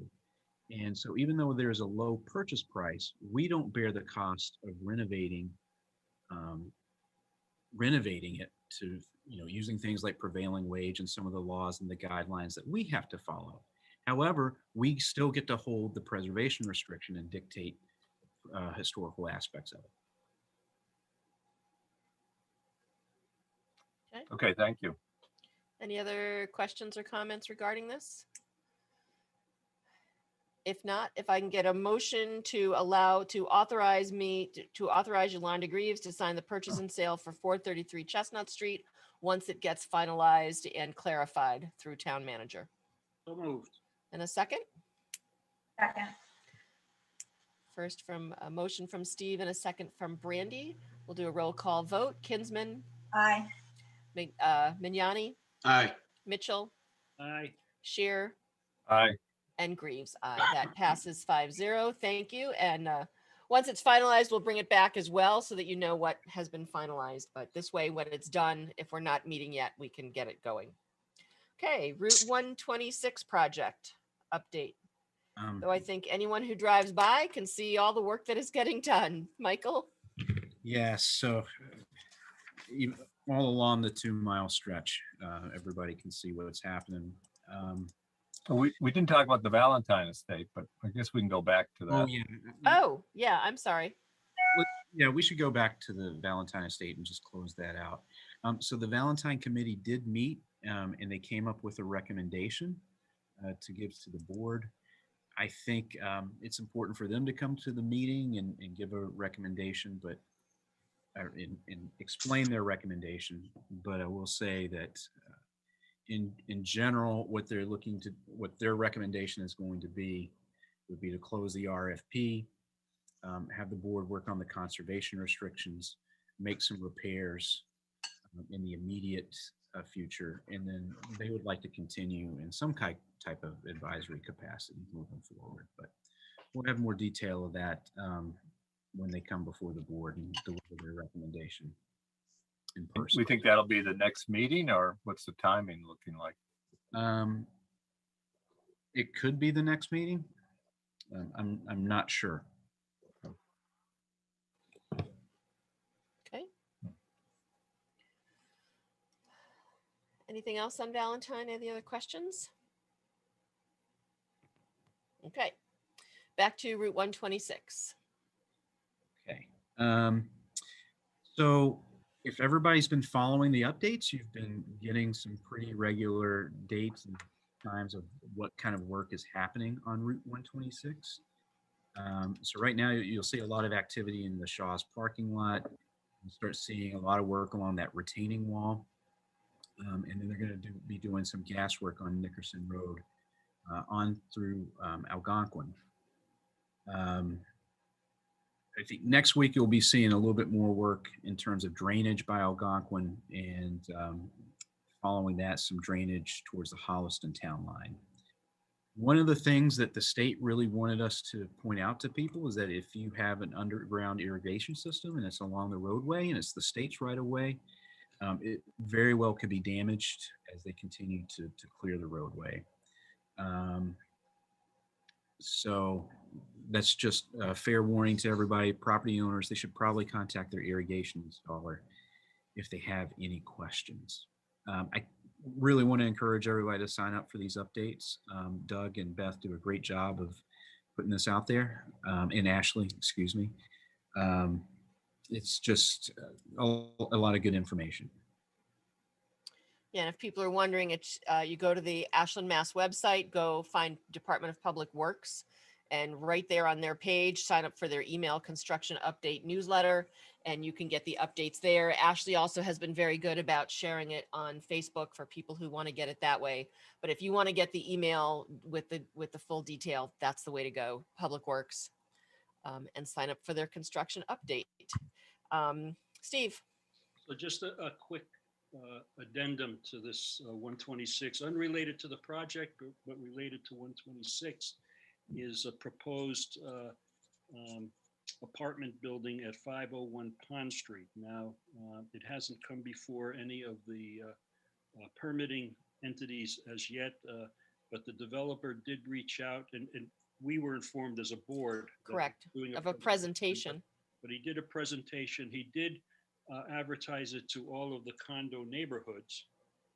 But interesting enough, there were only 6 people on this forum, and but it is a project that, you know, currently Fafford owns the land. The developer, who's out of Needham, has a purchase and sales depending on contingent on permitting. There is some mixed use to it. Okay. Not a big component of mixed use, but there is some. Okay. Yeah, and I would say that I've advised our planning department to encourage, or that's the name of the developer, to do some more public forums.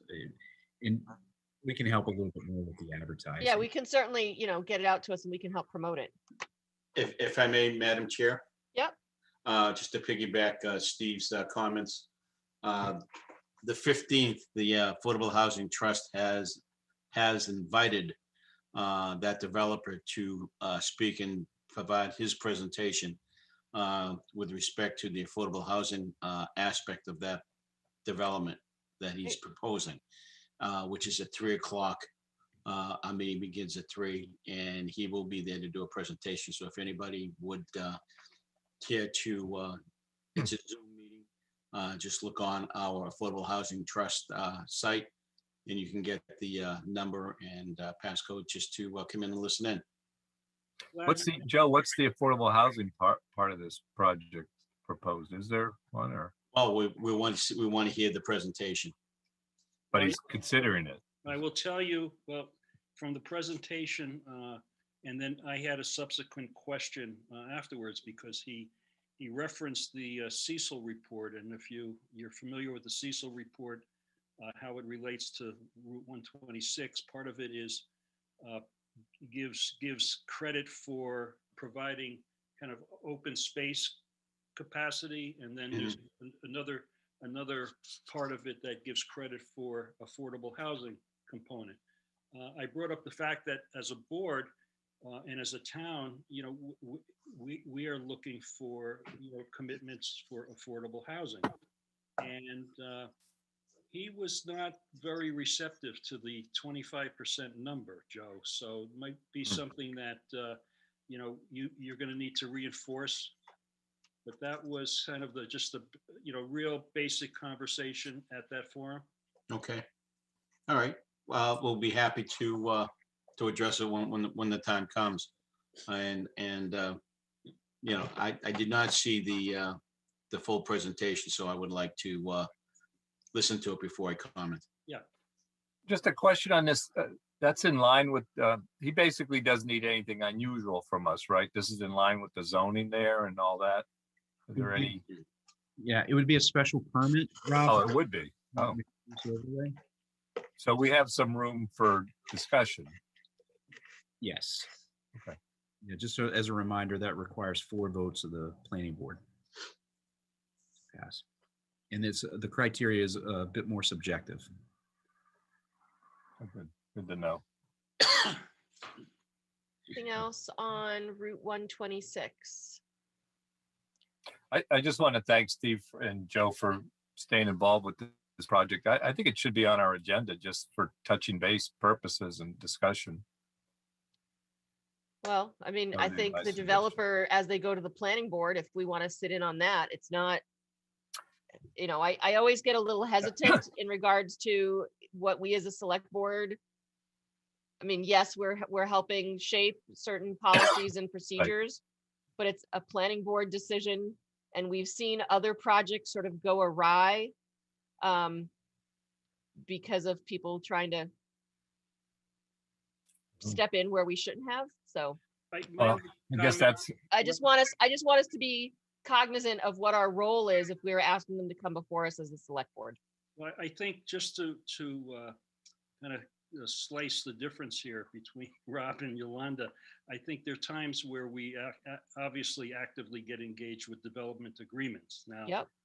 That's certainly been an important part of what we've done over the last couple of years. And I think we've molded projects to be better because of those development agreements. Now, I don't know if this is a project that deserves a development agreement. I'm not convinced that that's the case here. I think the argument, if there is one, is really the affordable housing component. I would agree with that. Right. I guess I would just say that this is a good place to discuss those kinds of things as the leading elected body in the town. And Well, and I certainly agree discussing what we feel our needs are and then working with the boards that are working with them, right? I mean, those of us that are sitting here, and certainly some of us a little more than others, understand the need for more affordable housing in Ashland and more workforce housing and what that means in regards to our community. We're working for 10%. Apparently at one point we had the 10%, and then with a change of zoning and the building that happened, we lost that 10%. So our goal now is to get back to that and figure out how we can do that in a way that is good for our community, but also good for the residents that want to come and live in Ashland. I think, affordable housing is an important component of whatever we do. Right. And I think we should just keep track of this project and the issues connected with it, whether it's affordable housing or other things that may come up. It's Yep. just, it's a large project and, I, just yeah, how I see it. So one thing that's not on your radar screen, which probably should be, is that we already have one major project that's currently in permitting and one that has gone through some level of discussion in terms of development agreements. And we really don't have the capacity to handle another one. So that is another conversation in terms of pushing back as to Right. why this might not be a good time. So. Right. And the process generally is for a project like this, the developer would submit an application and that would trigger the whole planning board process. A development agreement, and correct me if I'm wrong, because I know that, I've been involved in the development agreement for UGC and we've talked about a development agreement for 10 to 50 Main Street. Those are kind of bigger issues where, for UGC, there was land that was going to be deeded back to the town and we were in negotiation with UGC to basically release that property. And then 10 to 50 Main Street, we're talking about a zoning change that as a board, we need to feel comfortable with the project and the zoning to be able to advocate for it at town meeting and to be able to put it in front of voters. I'm thinking like projects like this, although it's great to be kind of involved and know what's happening with it. And I agree that affordable housing is a huge component of it. I think that, Michael, we rely on you to come back to us with updates as to how this is proceeding. I don't know if we necessarily need to get involved in the weeds in this. So, right? Am I correct in my understanding? Yes. I'm not sure I was suggesting we get involved in the weeds. I think we should be reviewing it regularly for issues and things of general policy or, development to the town. I'm not sure why why we couldn't do that, but. I think we can ask Michael for an update or. Yeah. I mean, Steve brought this up quite appropriately, I thought, as part of 126. And I think that's the kind of projects we should continue to monitor. I mean, one thing, we lost track of that horrible storage project on 135. That thing is a fiasco. I mean, that's the kind of thing we need to pay attention to. And, unfortunately, that's the kind of thing we need to cut off and take control of. But, that's why that's an important part of what we do as a board with some visibility is act out people's part interests. of that, Rob, is right. The reason the project on 135 came through was because of some zoning, right? So unless we want to work with our planning board and revisit zoning where we have available building space, we got to rely on the people who are at our planning board to bring forward those recommendations. Right. And, I just think these kinds of things, put it on the agenda. Let's bring it out, so that's all. The other thing, we talk about economics or we talk about zoning. We really need to start talking about economics. Right. Probably could, I think Rodenheiser would have done a much smaller residential project, but just knew how difficult it would be. And so went with what's easiest under the zoning. Made it an interesting point. Okay. And, I and think I've said enough about this. So, Joe? Yeah, and if I may, Madam Chair, thank you. The conversation with respect to affordable housing, a lot of these projects are rentals. And we need to stay focused and be clear about the fact that a lot of the residents that I have had the pleasure of speaking with that are looking to downsize are looking for homes to buy, to purchase. Correct. And not rentals. And right now we have two major projects that are all rental units. Yep. And nothing to do with home ownership. And we need to be cognizant of that and making sure that we stay focused on this and stay on the ball, or else we will have, more projects that may cause issues down the road with respect to, being open or not being leased properly or whatever. So we need to stay focused on that and stay on the ball like everybody has suggested. And the last thing is with respect to the zoning and planning, getting on with the planning board and staying focused with the planning board, is that we may need to reinvent or tweak some of the zoning bylaws and overlays that we currently have in place.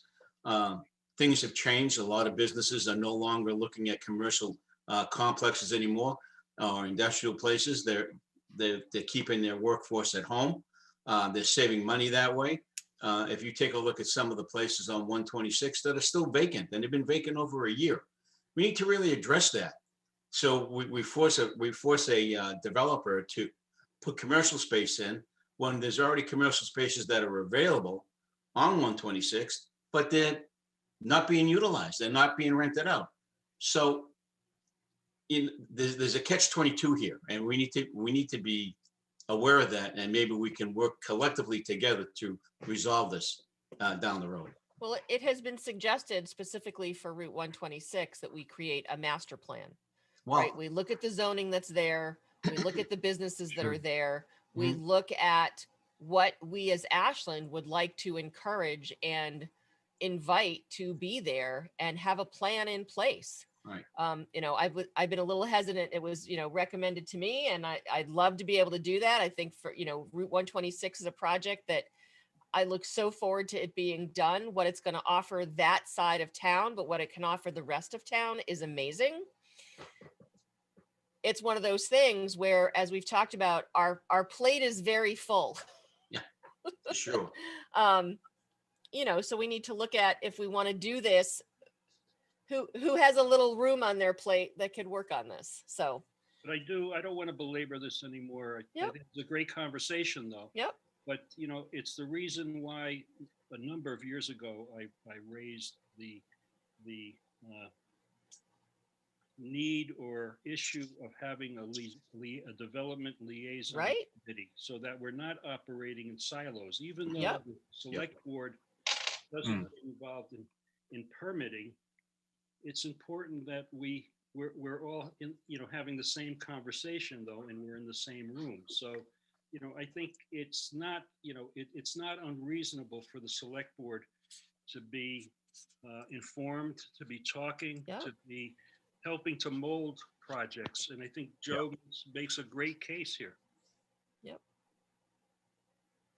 okay. I think we'll bring this back for further discussion. Moving on to the town manager's report. Michael?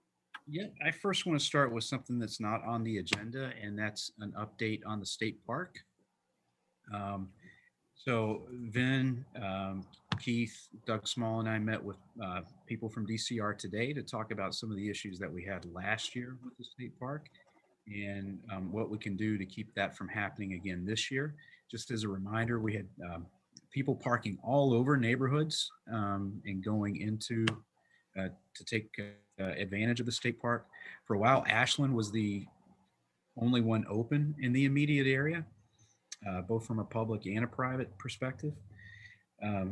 Was very encouraged by the meeting that we had today. So part of the problem with lack of parking should be solved because about 30 and 40 spaces last year were occupied with sand that was going to be used later around the reservoir. So that sand should be deployed before things open up this year. So that should open up 30 to 40 spots. They are going to be putting up fencing in certain areas and that stop walk-ins. So they're trying to stop people from walking in. So hopefully it would trickle and therefore people wouldn't park in neighborhoods. They are looking at more lots that will be open both at Hopkinton and Ashland. And they will be looking at adding a seasonal ranger for both the Hopkinton and Ashland parks. And one thing we talked about was the boat ramp. So they are looking at, thank you.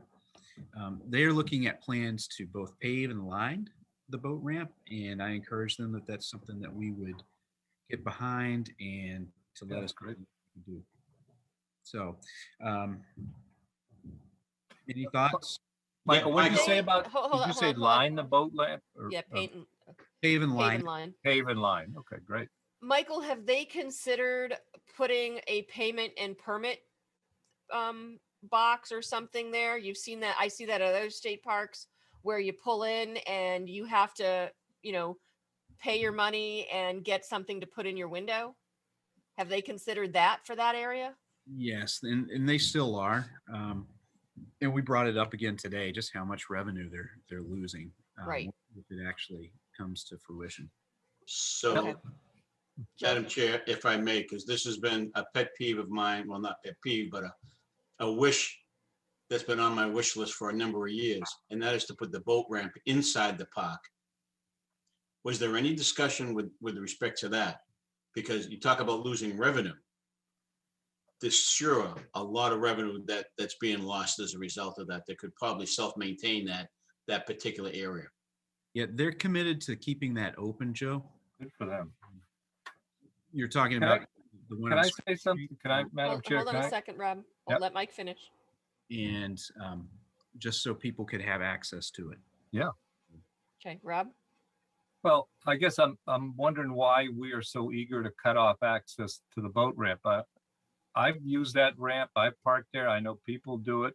It's something our local residents use as well. So why are we so eager to make them pay? And, I just don't understand it. I mean, if it's a question of controlling certain bad behaviors or parking, that's fine. But why we're trying to push people out of our state park, I don't see why we're doing that, frankly. I If we're don't worried s- about certain things like trail compaction and use, then we should address that. But this idea of constantly trying to keep people out of the park and, I just don't like it. I And I'm don't, not sure why we're doing it. I don't see it as keeping people out of the park. I just see as other state parks to be able to access their boat ramps.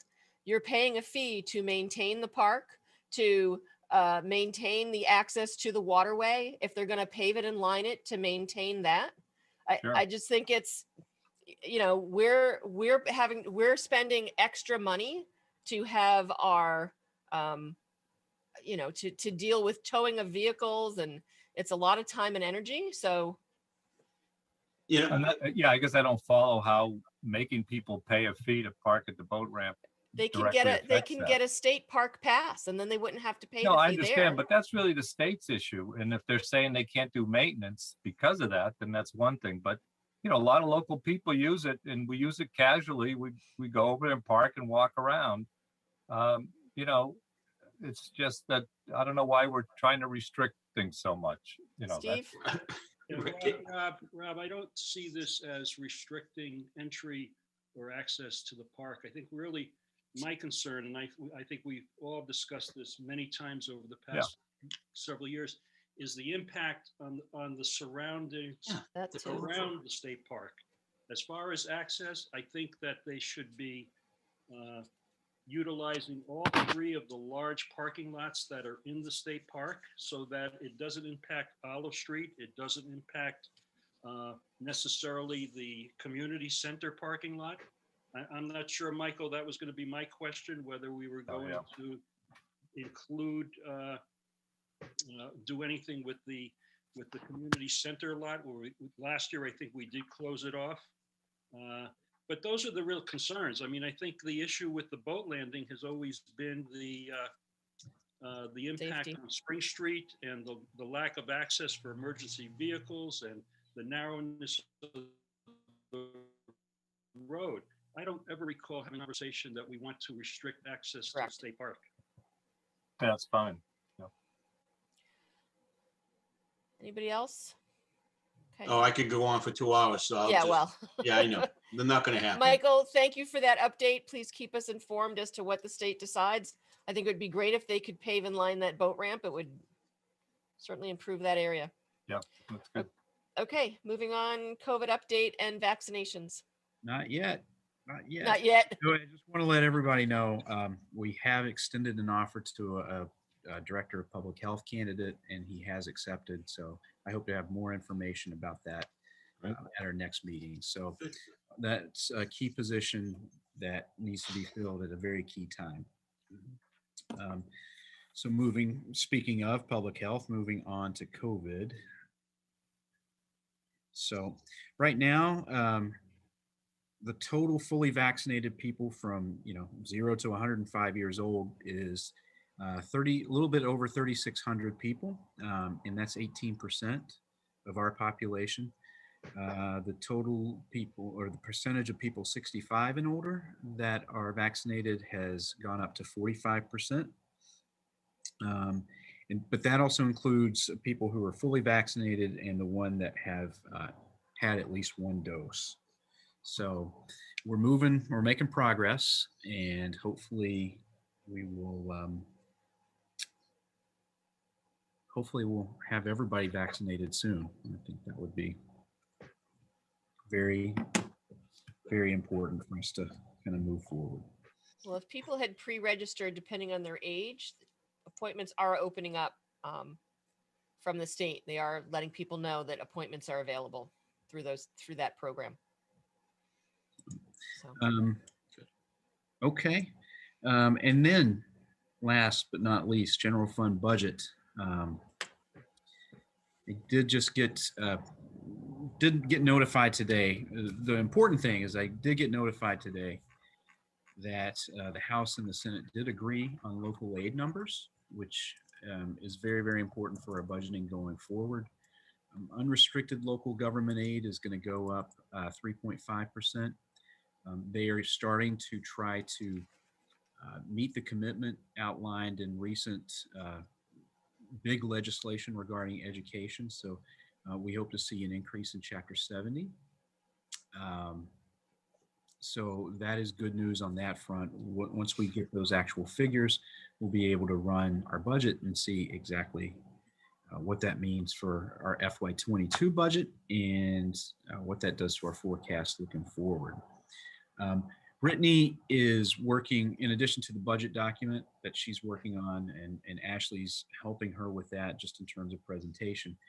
We should have the financial trend report, which is usually part of the budget document, but we have the ability to kind of to pull it out this year and produce it and publicize it a little bit earlier, which I think everybody finds helpful or boring, depending on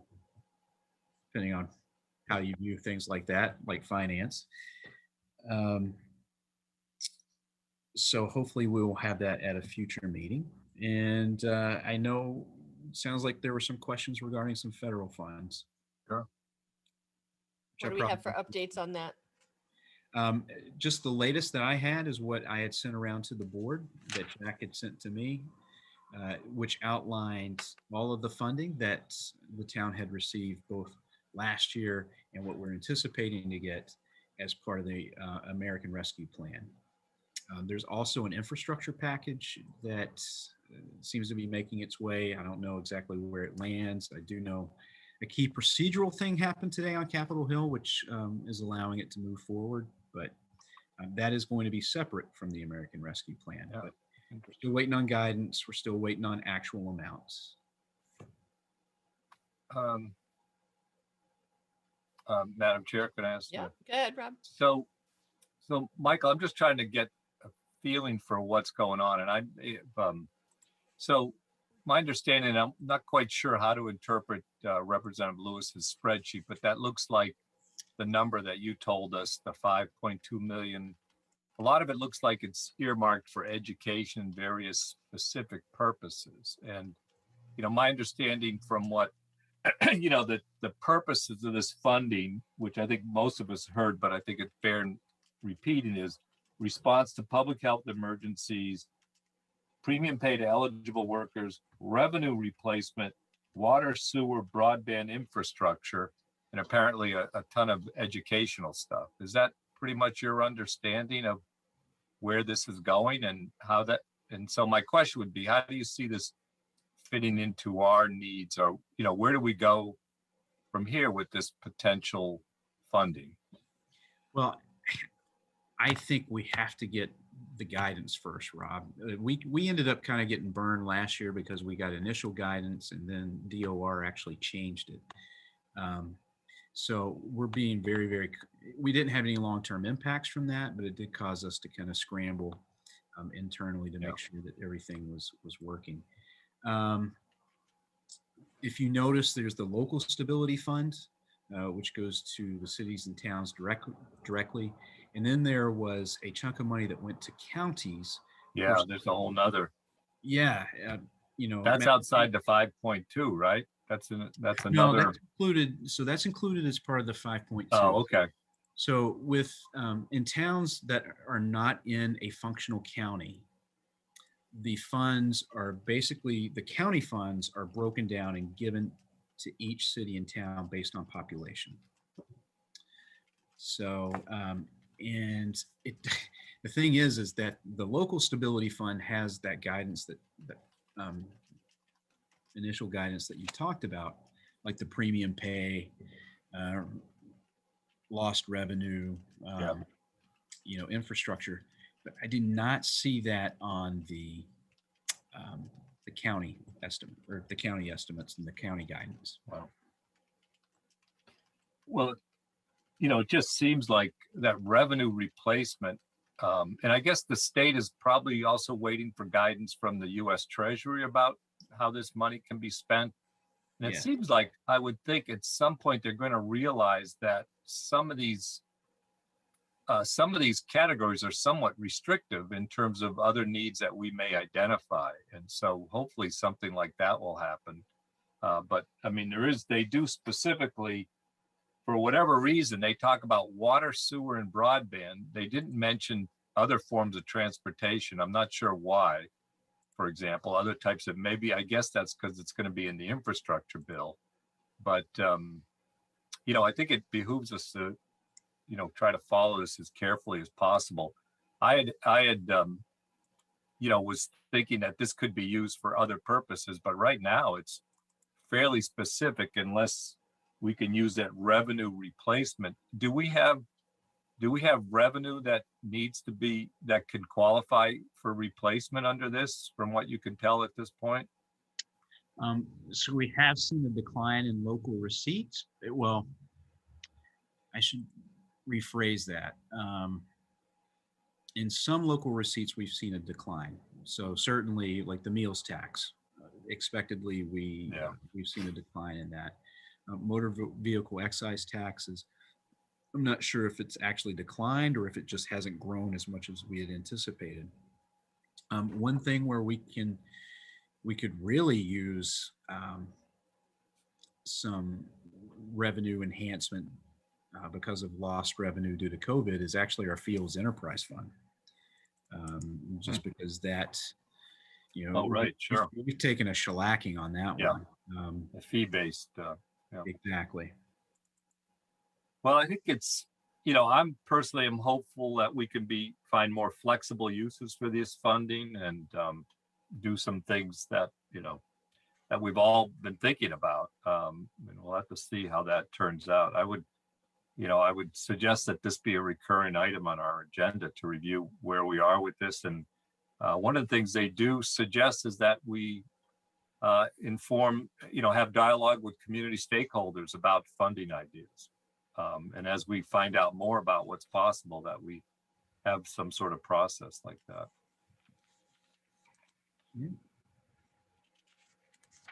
Quick question. Go ahead. I took a quick look at the spreadsheet, but I didn't go into detail, but it doesn't give guidance yet as to when we could potentially spend this money too. Because I know we had talked about it being sort of not just over like FY22, but possibly over a couple of years. So, I assume that that's still the case. So I think it's important for us to kind of frame that up in that way, that it's not one lump of money that might be coming to us, that it's might be spread out over a period of time. Right, Michael? Yeah, what I'm hearing is that it's going to be 2 allocations, one this year, one next year. And then we have still FY24 to spend it. Okay. So, and that's what I have. Okay. Any other questions or comments? I think it's exciting. So we should be thinking about this. Those Democrats, gotta love them. Well, Brittany and I were talking today just about the fact that between this and a potential infrastructure package, there's a lot of money that can be pumped into the economy. Yeah. So just on the infrastructure package, it seemed, I think I read something that they are asking municipalities to send in their proposals or ideas about Oh, really? infrastructure projects by, I think, the end of April. And it sounded like that each state would be awarded up to 10 of these projects. Well, And we had a call from our house, from Catherine Clark's office. to For put- projects. to Yeah. To put in projects, right? Yeah. Yeah, but I don't know, maybe I'm just being skeptical and pessimistic right now, but the idea of 10 projects in the state of Massachusetts and we wind up with one of them, I think is a little Yeah. sketchy, but you Right. never know. What did we end up saying to Representative Clark? Because I don't recall hearing about that. I had some separate conversations, about So something Rob, else. so the guidance that I had received or the conversations that I had said that shovel ready were the best projects. Yeah. So I went and put in for the downtown project because we have some other funding that we could, if we could free up, it will be more, we have more flexibility with for things like the Upper Charles Trail, because we've talked about, Sure. we talked about that. Yeah, so I think that's a good thing. That's why we should have this on the agenda, so we at least have a shared understanding of the projects and where our priorities are, and get some input on it. And the other thing I had mentioned was regional projects. If there's projects that we're doing, Route 126, now granted that's funded, but if there's other projects that will not only impact our community, but the communities around us, I would think those would even have more priority if a number of communities Yes, are being yeah. impacted by the dollars that are Right. being spent. And I think what Catherine Clark, that was like a return to the earmark system, if I'm understanding it right. So it was kind of an interesting throwback, but with I think a different angle on it. Like she could earmark 10 projects, I believe, and so. But I think that's just the beginning of the process. I think there's going to be more. So. Yeah, if they're going to go and whittle it down to a short list, and Oh, yeah. you have to provide a lot of backup. Right. One of the things that they really were looking for is a robust public process that led to the project. And of course, you all know exactly what we did with downtown, to organize in the forums. Right. No, I was referred, I think there's going to be more appropriations, both through the infrastructure and in next year's appropriations as well for her. That's my understanding. So are we out of the loop with respect to shovel-ready projects like the public safety building, and they wouldn't probably provide us any funding for that? Things that have broken ground, I think it would be kind of tough. Okay, just throwing it out there, just. I know. It would stay, you know. We all have our wish list, you know. Yes, we do, Charles Riverman. Damn Democrats.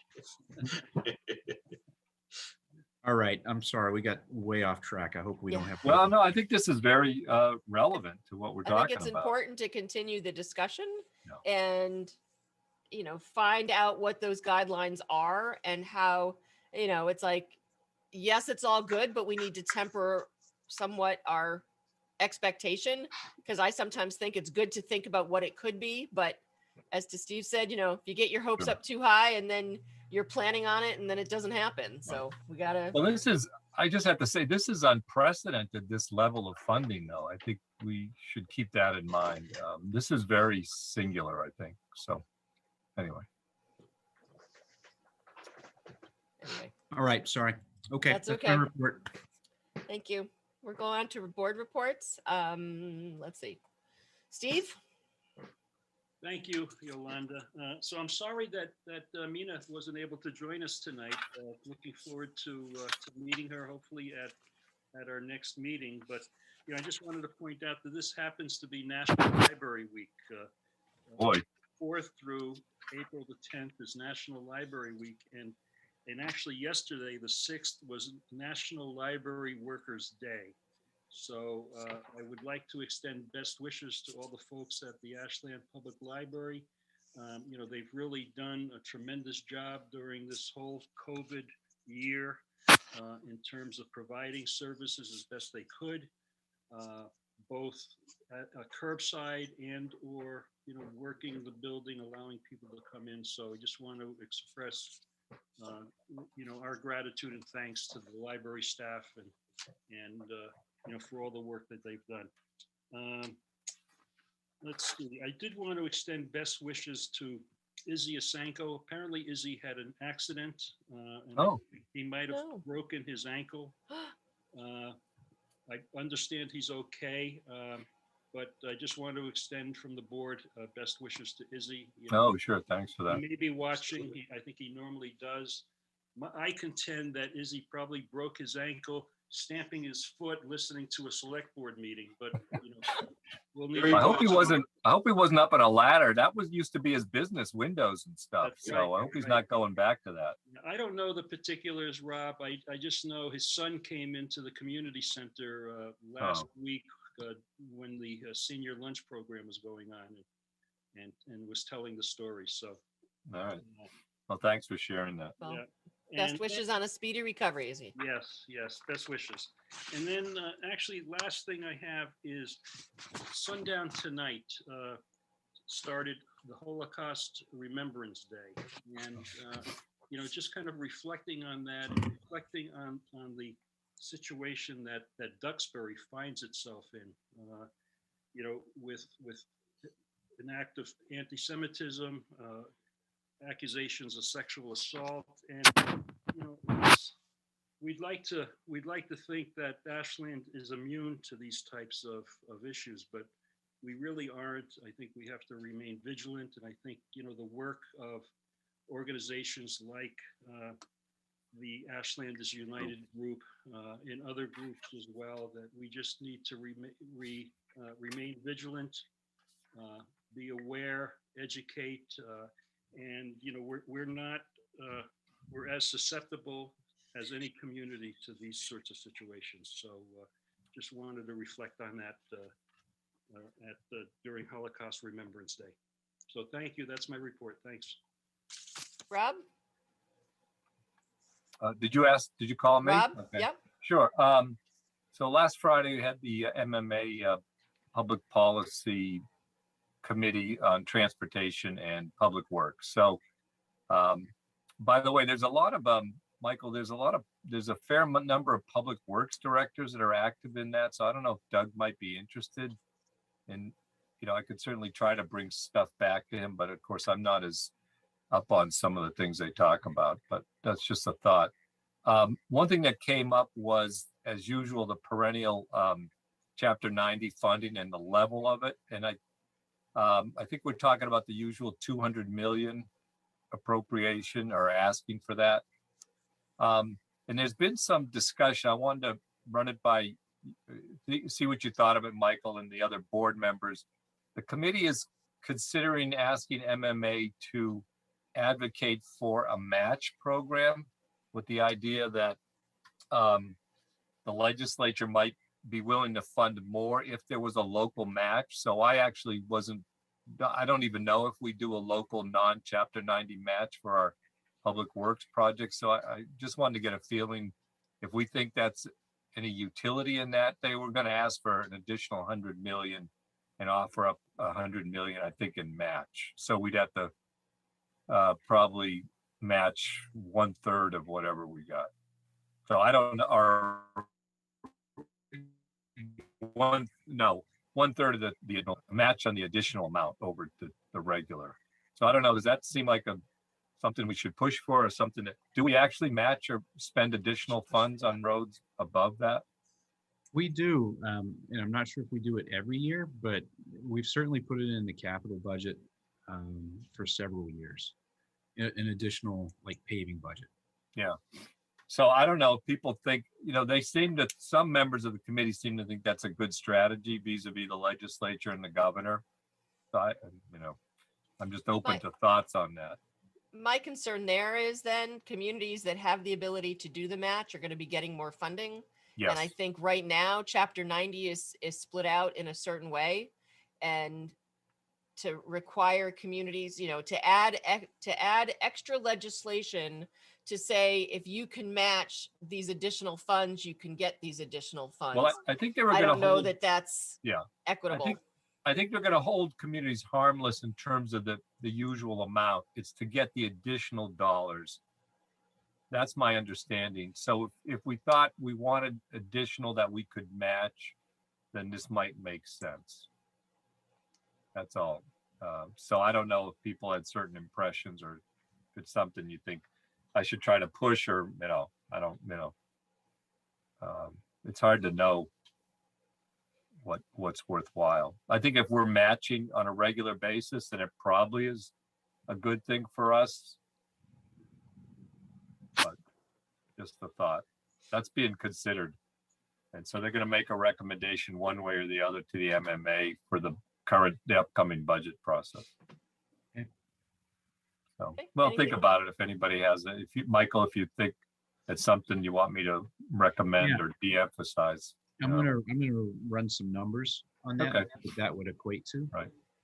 Um, And the only other thing, one thing I just kind of an update, I thought it was an interesting update from, no one else on the committee was actually very interested, but apparently the DPU has new regulations regarding door-to-door marketing of energy plans.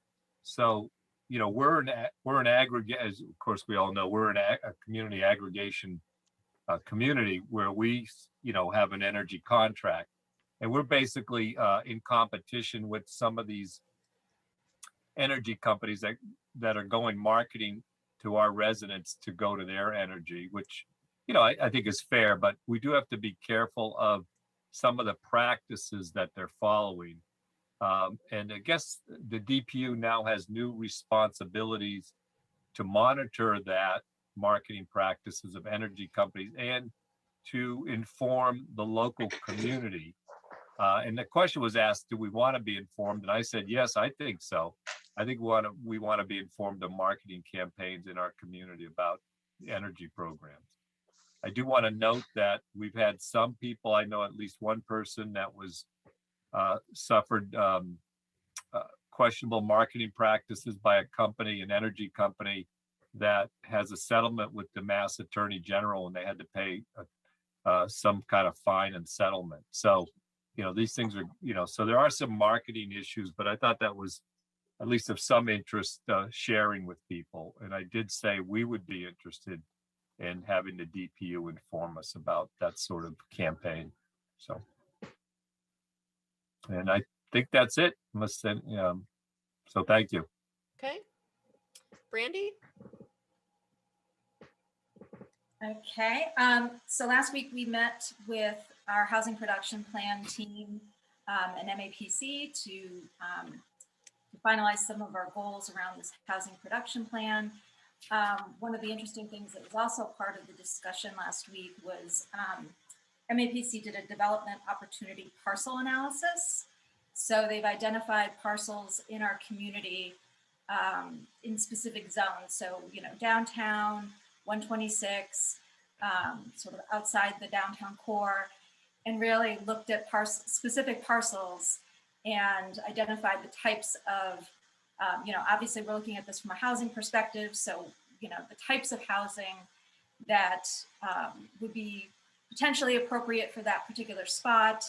I know we've talked about a build out analysis. This is kind of part of that. So, you know, they would basically be recommending specific types of housing.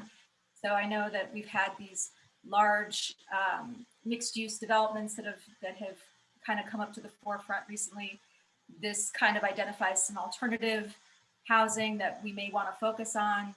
And to the, you know, kind of the conversation we were having earlier about zoning and housing, you know, I think that this will be helpful for us to look at and see if we do need to make some tweaks to our zoning, because you know, how we basically want to approach housing based on the parcels that are available and that potentially could be developed. So we're kind of out in front of it.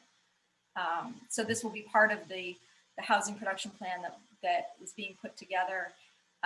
Basically, there'll be sort of a full list of parcels, and we can kind of see what that is going to look like. So I thought that was a really interesting discussion. I think that it'll be really helpful for us as we kind of move forward and figure out how we want to shape potential housing in Ashland. So I think that'll be a big topic of conversation. And just as a reminder, there's going to be a second public forum for the housing production plan, and that is going to be April 29th. I believe it's at 7 p.m., but I need to double check. So MAPC will be going through the results of a couple of focus groups that we've had, some feedback from our steering committee, the goals that we are looking at. We want public input, we want public participation. So I would encourage folks that that have specific thoughts or opinions to come and join us on April 29th for the public forum. And there'll be some information sent out as we get closer to the date about how to connect via Zoom for the forum. So. Randy, just a quick question. Will they be making the information available beforehand so people can read it and think about it? Because I think at the last forum that they had between the holidays, that they presented this information and there wasn't a lot of time for people to digest it and think about it and give them real feedback. I will check to see if that's something that they can do. Okay. I think that would be helpful for people if they really want to give some, to have a real, good discussion. It would be good if people had some of the information beforehand. Just a question, Brandon, did you say the parcel list is available somewhere, or what's? It will be. It'll be part of this housing production plan process. Okay, it'll be part of the forum. No, it won't. I don't think it'll be part of the forum. I think that's going to be kind of a separate. I think it's going to be something that will be presented. So there's going to be a joint meeting of the planning board and select board on May 19th. Oh, okay. And part of that process, when we present the housing production plan, that will be part of the discussion. So. Yeah, and if I wanted to look at the parcel list, is that something I could get? How do I get to it? It's not finalized yet. It was a draft, initial draft. They went through a few types of parcels that they've identified. Okay. And some of the ideas around it. So they're still working to finalize it, but it should. All right, and just in terms of the process, so there's a public forum on the 29th, another one, and then there's going to be a fuller presentation on May 19th to us in the planning board. Is that? So the idea is that we will present the housing production plan. The inclusionary zoning is going to be a separate discussion, and it's going to follow after the housing production plan is submitted to the state. But basically, the housing production plan will be presented to both boards, basically for us to certify and approve of, to be sent to the state. So, so that will be what the May 19th meeting is for. Great. Thank you for that update. Anything else, Brandy? Yeah, so I just wanted to let you guys know, I joined the sustainability committee about a week or so ago on their last meeting. They are still working towards net zero, and they're following MAPC's playbook and NATIC's net zero plan. And so they're starting to put together some really good substance, really good framework for net zero. They are planning, I asked about a time frame as to when they're going to basically have a plan that will be ready to basically present to us.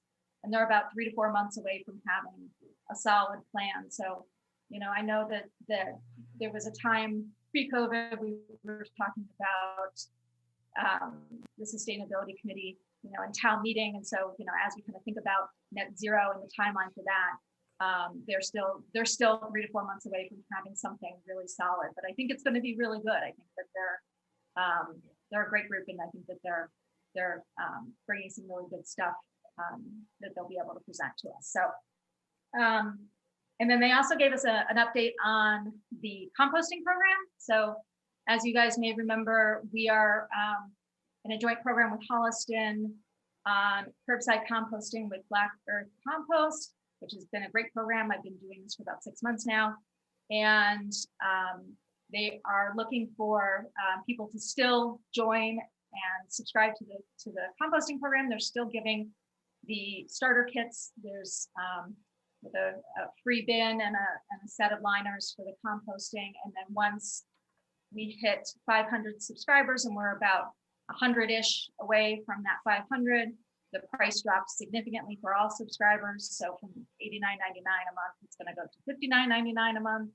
So it's cut my trash down significantly. So I recommend it to anyone who's considering it to basically look into it and check it out. But it's a great program. So, and then last but not least, I wanted to say good luck to the Ashland High School girls volleyball team, which are playing for the Tri-Valley Championship tomorrow against Medfield. I have a couple friends and a couple of senior girls that I know that are on the team. So I just wanted to wish them good luck tomorrow.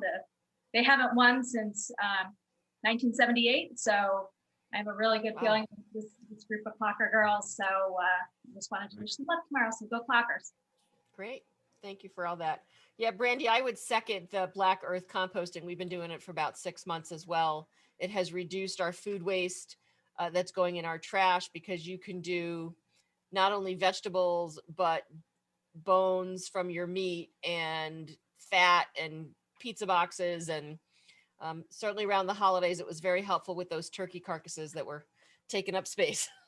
Yep. But yeah, it's a great program. So, and certainly, again, it's one of those great programs where the more people who participate, the more the price goes down, and it's a better price for everybody. Okay. Joe. Thank you, Madam Chair. I just want to quickly piggyback on what Steve brought up earlier with respect to the Holocaust Remembrance Day. It needs to be brought up, and it needs to be remembered, and no different than the Twin Towers being, decimated.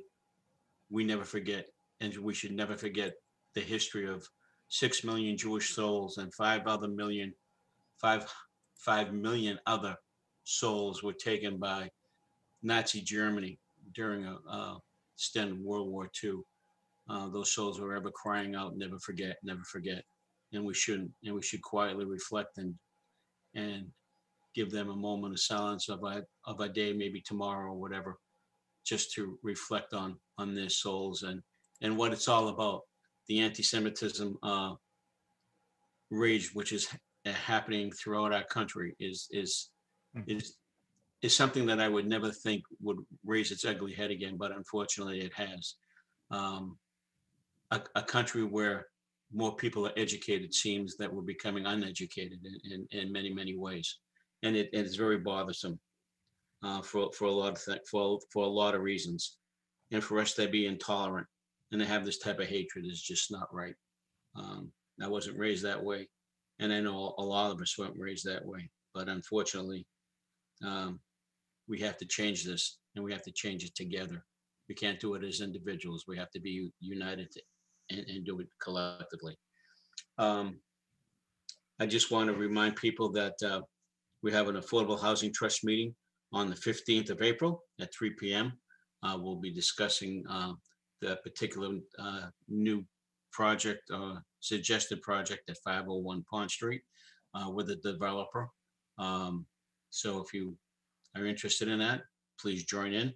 And the Public Safety Building Committee, we will be meeting on the 13th, that's a Tuesday at 3 p.m. To go over things and just to see how everything is running somewhat smoothly. We had a couple of bumps here and there, but other than that, not too bad considering what we've run into and what's going on. And lastly, Ashland football team has done pretty well. They're 2-1 right now. They have 5 games. They have 2 games left, and I wish them well for the rest of the year. It's nice to see some sort of normalcy coming back into our lives, but yet it'll never be the same. And I thank all of you on the boards for doing what you do, and we'll be showing our appreciation to all our volunteers and all our board members this Saturday. I will be available to drop off those items. The unfortunate thing is on Friday, I from 11 to 12, I will not be available, but anytime before or after that, I will be. So we'll be able to do what we have to do. Perfect. And, you know, we'll be happy to do that. The last thing is that we're looking to restart the summer concert program at Stone Park, where some of the restrictions have been lifted a little bit. We're hoping to follow the COVID protocols for outside venues.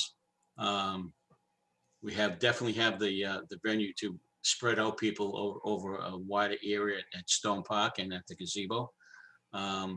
So I will probably be sending a letter of request for some funding to help with that, because we didn't have Ashland Day last year, and funding sources have been depleted severely. So with that, I'm just prepping you folks now. That would you know, trying to grease the wheel a little bit, but that's that's what we do. And I just want to say thank you to Jen, who's and Stephen on behalf of the Public Safety Building. Everything is online. All the pictures, all the information are online for everybody to read and to view. There should be no reason there'd be a complaint that no one is made aware of. There's no transparency here with respect to this project. We can't be any more transparent than having you come and sitting in a chair watching it as it goes up. So with that, we look forward for more positive growth over there. And that's all I have to say. And I wish everybody a wonderful day and wonderful evening. Thank you. Thank you, Joe. Just a couple of updates. So we talked about the Minda School project, so that's moving forward. I was at that meeting on Tuesday night. I had an MMA policy committee for regional collaboration and policies and committees. They were talking about some of the federal funding that we were talking about and the election. They did bring up a bill that is in front of the Senate, SD 1593, where it is being pushed by developers, where they are requesting that the legislature passes a bill that requests a pre-service training for local boards and commissions. At our policy, we said, we don't want to have it pre-service. Once you get elected, once you get appointed to a board, it makes sense to have to do this training and certainly be up to date on how to participate in whatever board you are appointed to or elected to. Because it was looking at Board of Health, Conservation, Planning, and ZBA.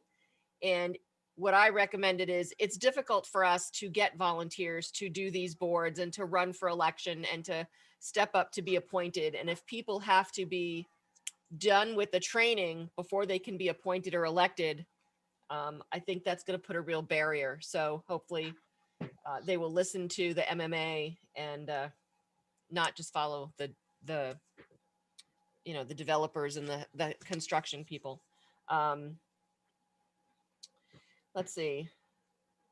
That was pretty much it that I've been up to, of course.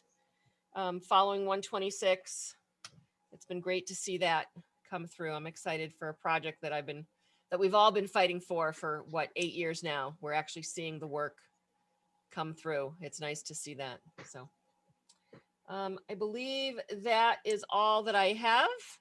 Thank you all for your work. Thank you, Michael, Jen, and Susan. Thank you to the rest of the board. It was National Walking Day, so hopefully people got their walks in. If not today, they can do it soon. Thank you to our library. Yes, Mina, I look forward to having her here in Ashland. I had the opportunity to go through Leadership Metro West with her, and I think she's just going to be a great addition to our library staff. So I look forward to hoping everything's okay with her not being able to be here. Thank you to our librarians, National Library Week. Thank you for bringing that to our attention, Steve. We have a great library here in Ashland, and we have great staff and great people that support it. So thank you to our library trustees and all the staff there for that. And I believe that is it. If there is nothing else, I would look for a motion to adjourn So moved. and a second. Second. Thank you, Joe. Thank you, Brandy. We'll roll call vote out. Kinsman, Aye. Vignani, Aye.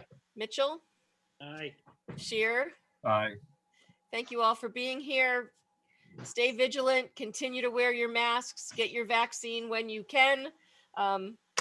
Be diligent and stay safe. And we're hoping that come June, we'll be doing these back in person. So That would be nice. again, have a great night, have a great weekend, and we will see you, some of you at the volunteer breakfast on Saturday, and then the rest of you in 2 weeks at our next meeting. Take care. Have a great night. Thank you, everybody. Good night.